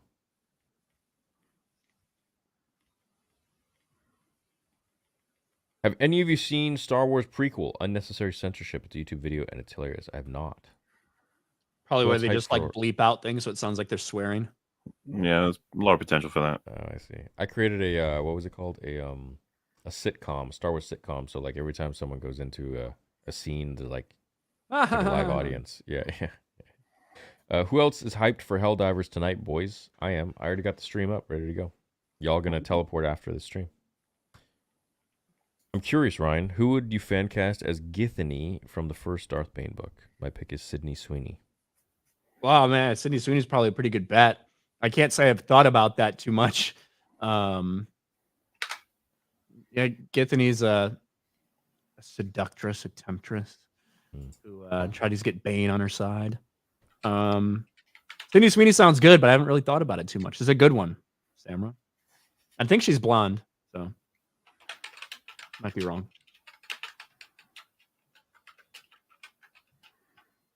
What's up, Samra? Acolyte takes place 50 to 100 years before the Phantom Menace, and it's already a retcon because in Phantom, they say a Sith wasn't seen in a millennium. Mace says they would suspect a Sith, but there's a bunch of Sith in the show. Yeah, one, I don't understand how there's a bunch of Sith. Two, the caveat would have to be that the Jedi are not able to find out about them in this series. Yeah. So there's probably going to be a couple times where they think somebody finds them and they end up killing them before they get to report, shit like that, Yeah. I'm sure we'll see that. Yeah. But even then, wouldn't Plagueis would know about them, wouldn't he? Palpatine would probably know about them. Don't you think? Palpatine would know about the acolytes or whatever this fucking thing is. Yeah, the Sith that are around this time.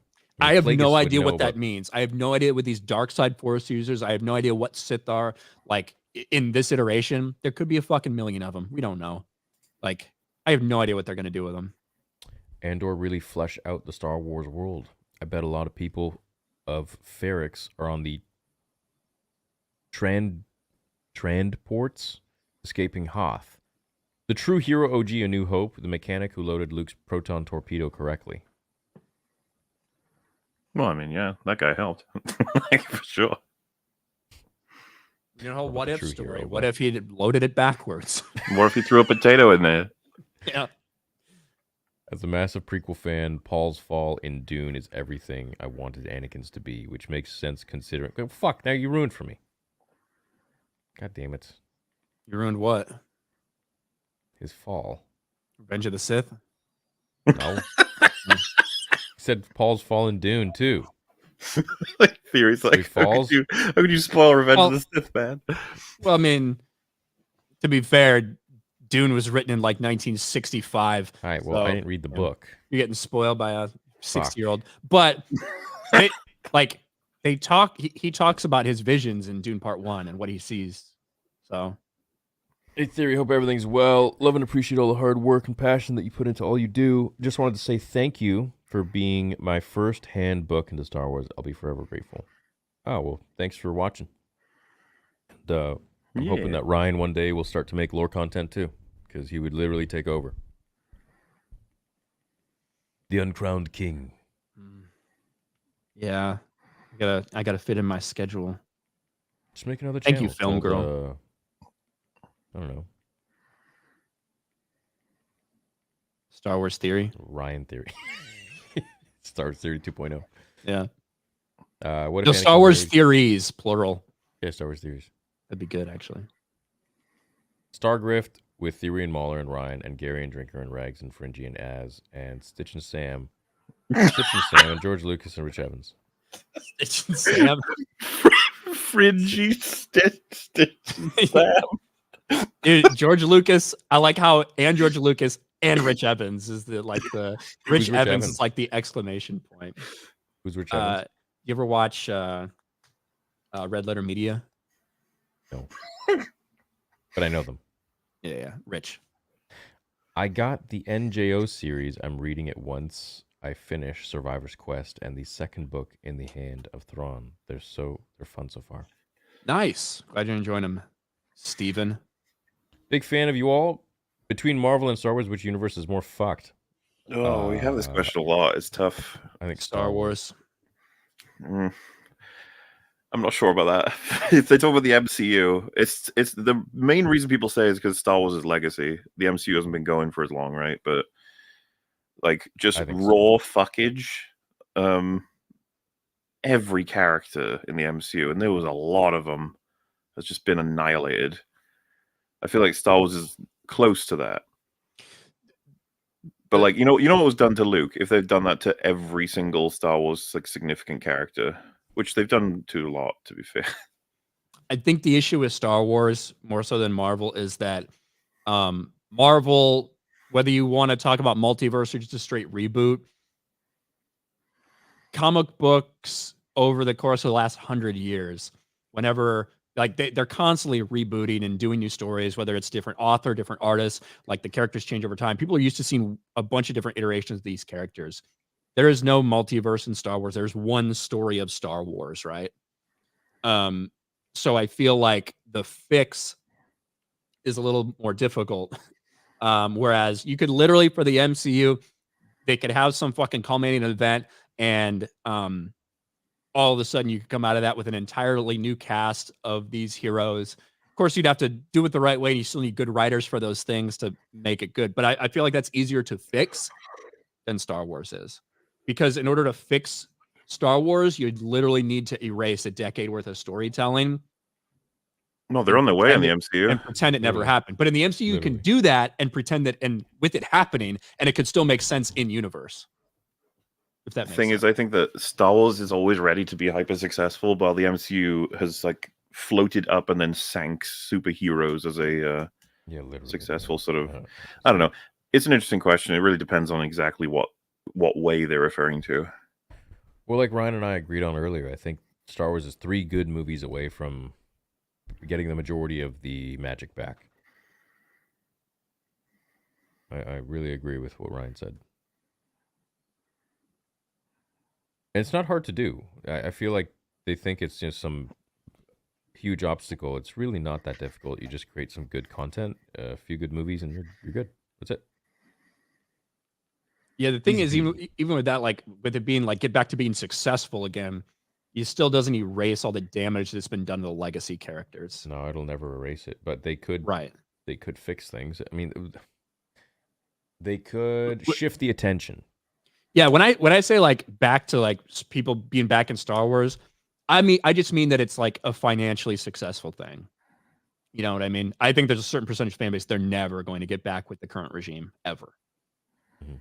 I think it's set sail. I just don't think people care about the MCU characters as much as we care about Star Wars. No, I don't think so. In general, not on an individual basis level. Because no, obviously Mahler really cares about Ant-Man. So. Oh man, I think about him every night. I can't believe what they did. Terrible.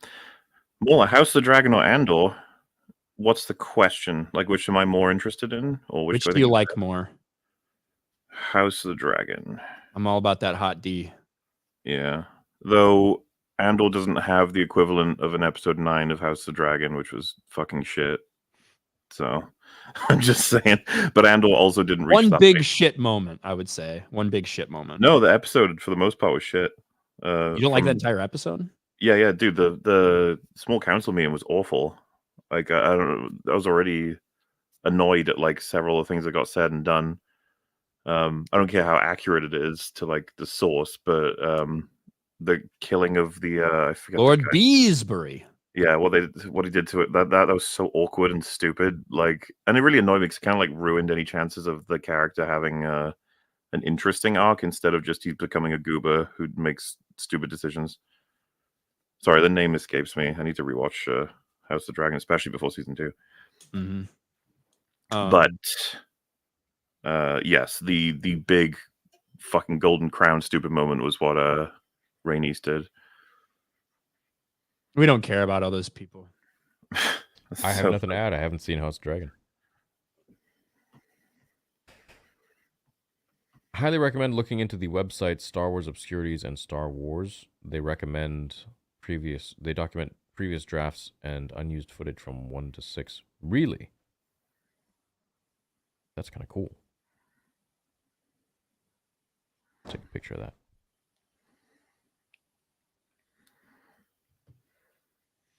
Lucavi also says, did you know that Harrison Ford's copy of A New Hope was auctioned off back in January? BBC News reported it. Yeah, I think it was like £10,000. That's heavy. B-Day tomorrow, Saber live stream, live reviews. So, end of March, man. End of March will be the full site launch, but I mean, right now you can go grab any of the 5 that we have up there. The site only allows for that. It allowed for 3 up until about like a week ago, and then now we can do 5. It's all in my programmer's hands. So it's we're making something extremely complex. It's taking time. Hey, Theory, do you have all of your Star Wars Celebration photos in picture frame? No, one of them isn't. Not yet. Check out your...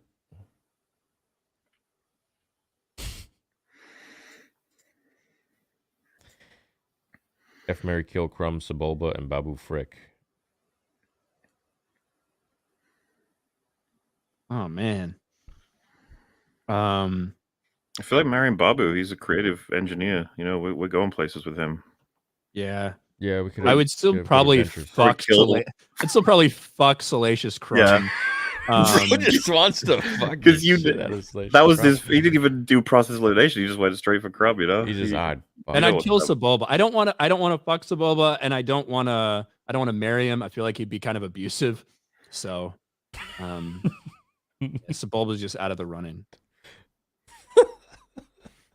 Crumb just the sexy side piece in every situation there. This isn't about like I want to fuck Salacious Crumb. This is like if asked the question. Whatever you say, bud. I don't know. Can you guys make a good look salacious post to me on X or something like that for Ryan? Maybe him hugging Crumb at a fan meetup or something. Sandman throws Spider-Man, or was it Miles Morales caught being racist in 4K? Mauler getting clipped. Oh shit! I should have said Pataya Parquet versus Mile Moralo. So it's all spoken in code. But no, I can't remember what fucking happened in that cutscene. I just remember everyone sharing it. My favorite Miles Morales nickname is Peter Darker. Also, he's marketed as Miles Morales everywhere. So, like, what am I supposed to do? Like, how does Grogu have Force healing but can also use Force choke on Cara Dune? Because he's using the Force and he's not bound by the ideologies of the Jedi. Grogu's going to be a great Jedi. Endgame review left us hanging. No, I didn't. Fringy made that review. If you watch Fringy's video, it's basically what I would have to say, but mine would have been like 10 times longer just because I'm me. But he covered it. And Endgame was like weird because I went from thinking it was like bad to okay to just fucking one of the worst things in the MCU. So it was. It's hard to like whenever I made that video, it would change depending on like every month that passed by, and then eventually he made it, so I was just fine with it. Oh man, Shark Rogers, if you think Jenny Talls is bad, just remember Whore from the Star Wars fighter game Masters of Terras Kasi. Did you know Carrie Fisher helped writing a little bit of the animated film Anastasia? It's a film about a Grand Duchess of Russia. I didn't know that. I didn't know she helped. Anastasia's awesome. Carrie Fisher like did a lot of kind of like ghostwriting shit, from my understanding. Show me I already mentioned Ocean Man. It's like an EFAP meme. Again, these things, they say this like it's like a 5-second thing. To show you the full meme would take a while, all right? It's lore. It's crazy lore. I'm convinced Admiral Akbar was clapping Winter's cheeks. For people that have read those books, you know. It's a slap. What's Palp's the most powerful Force user of all time?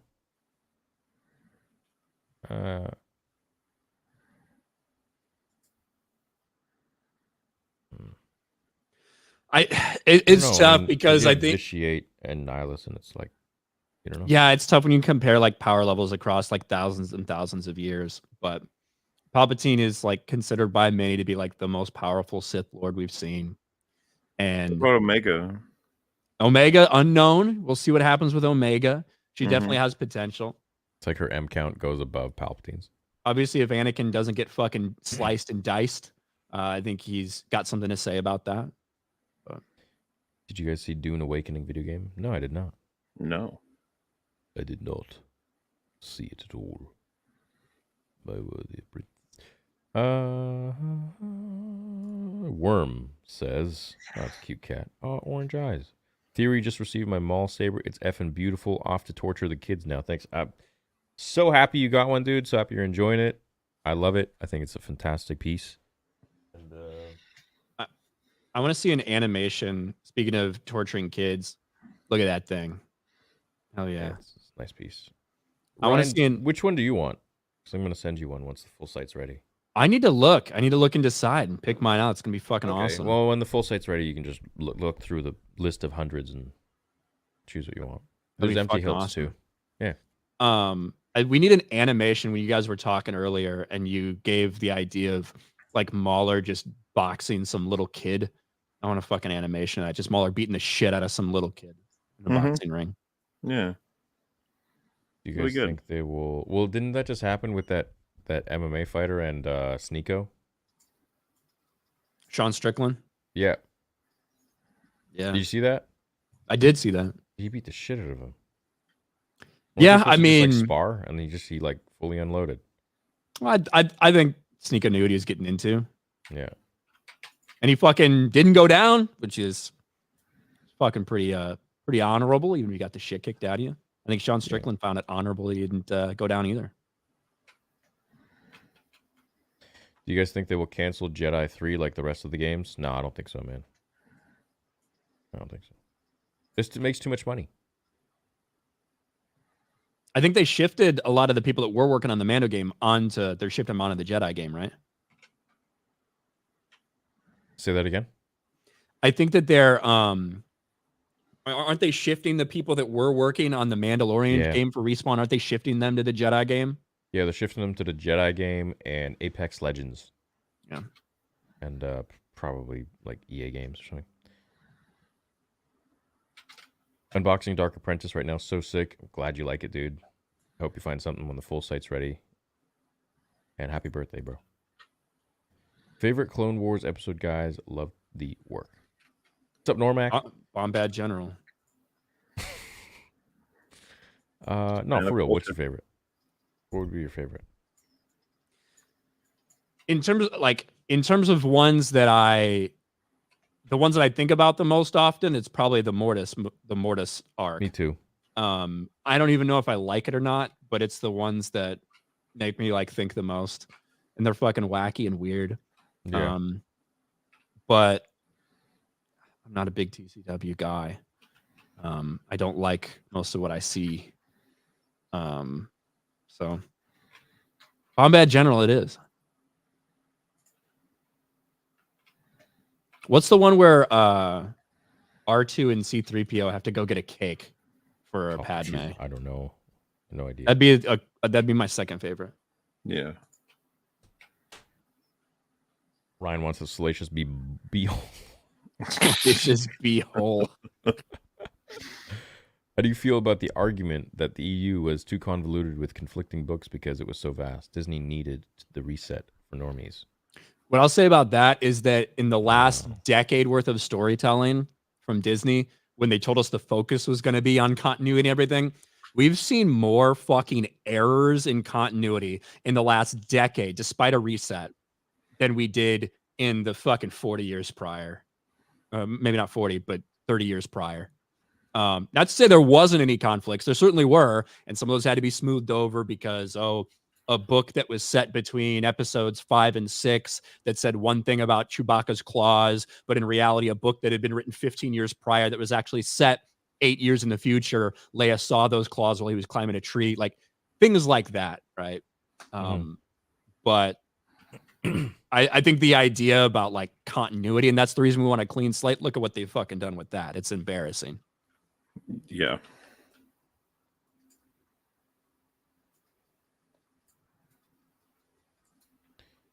Goku Naru made a very good video criticizing Sneeko.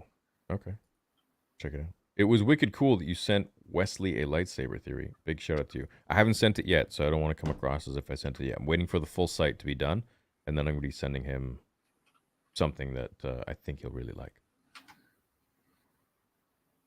First live in a while. Theory, I think Josh lied about why he left Nerd Theory. He used it to promote his comic. Once he reached his goal, he did you dirty. You don't say you're BFFs with someone, then F them over. He lies all the time. Hey, well, I got nothing to say about that, man. We had a good run, and we now got an amazing show here with the boys, and I really love what we have going on. So, yeah. This would be a good time for me to promote my comic. You can just share my screen. I'm just kidding. I don't have a comic. Oh, I thought you were going to share your screen. Fucking loser. Oh, no, I don't.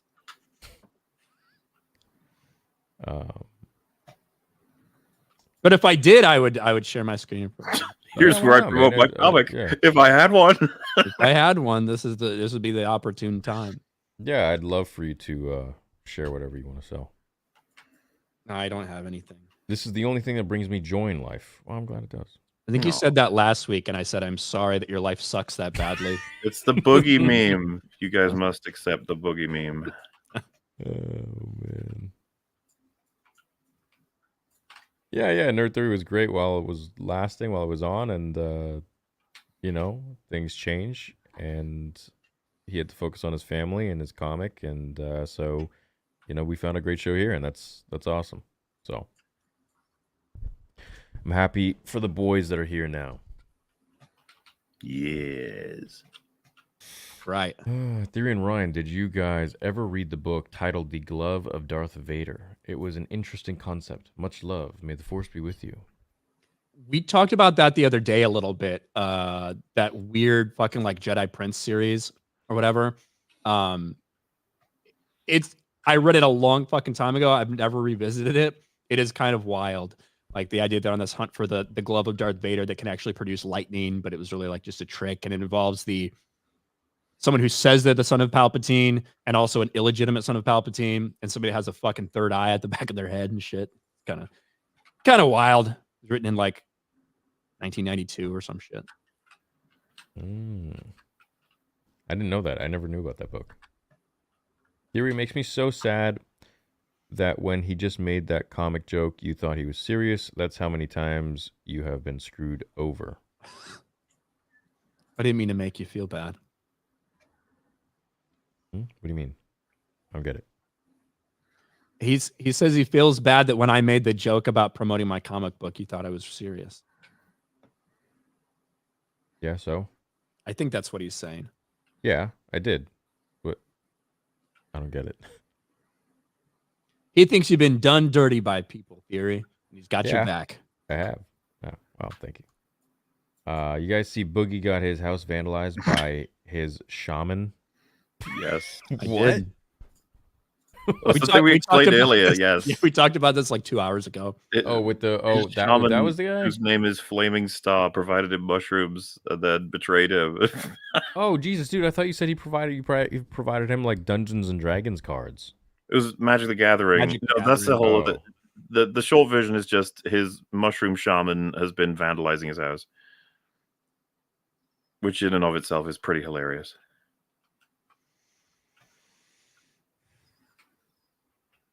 Interesting.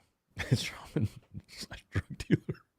Ayo, I actually caught y'all rolling a bit late. You are. I just wanted to say love in the trio. Much love to Mahler and Ryan. Yeah, Chat, can we give the boys some love here? I mean, this show honestly wouldn't be what it is without them, and I'm just really happy it came together the way it is. So I think it's a pretty dope show. I think it's super unique, and I haven't seen a show like this out there. So The grift is taking over. yeah, man, And it's don't awesome. forget, if you want to It's an give awesome some show. hate, you're welcome as well. Well, yeah, we're good. That's right. We didn't have enough. We didn't have enough hate super chats. That shit just bounces off us. Those keep me alive. If you can riddle the chat with hearts, we would love that. I'm sure the boys would too, and maybe some salacious beat crumb for Ryan. Yeah, That'd be great. like a salacious beat chrome. Take what I can get. Ryan's a bit of a hole. Bit of an a-hole. Nice. Well, we're gonna end it here on that. That's the super chats for this week. We hit the 3-hour mark exactly as I said that. Leave a big like on the video. Stay here because I'm gonna now go play Helldivers 2 with you all. So you won't even have to change the screen or anything. You're gonna be teleported as soon as I end the stream. My God. Have a fantastic day, everyone. We love you. We appreciate you, and we will see you next week when Bad Batch next week episode is- 5, guys. episode 5 tomorrow, and then episode 6 next week. Wait, no, I guess 5 tomorrow. And then also next week is Battlefront 2 comes out. Yeah. Sweet. Nice. What do you guys Love think you of guys. Star Wars movies about Jedi Outcast Jedi Academy not made by Disney since they'd screwed up? In principle, I'd love it. I think it'd be awesome. But like you said, not by Disney. Not by Disney. Love you guys. We'll see you later. Peace.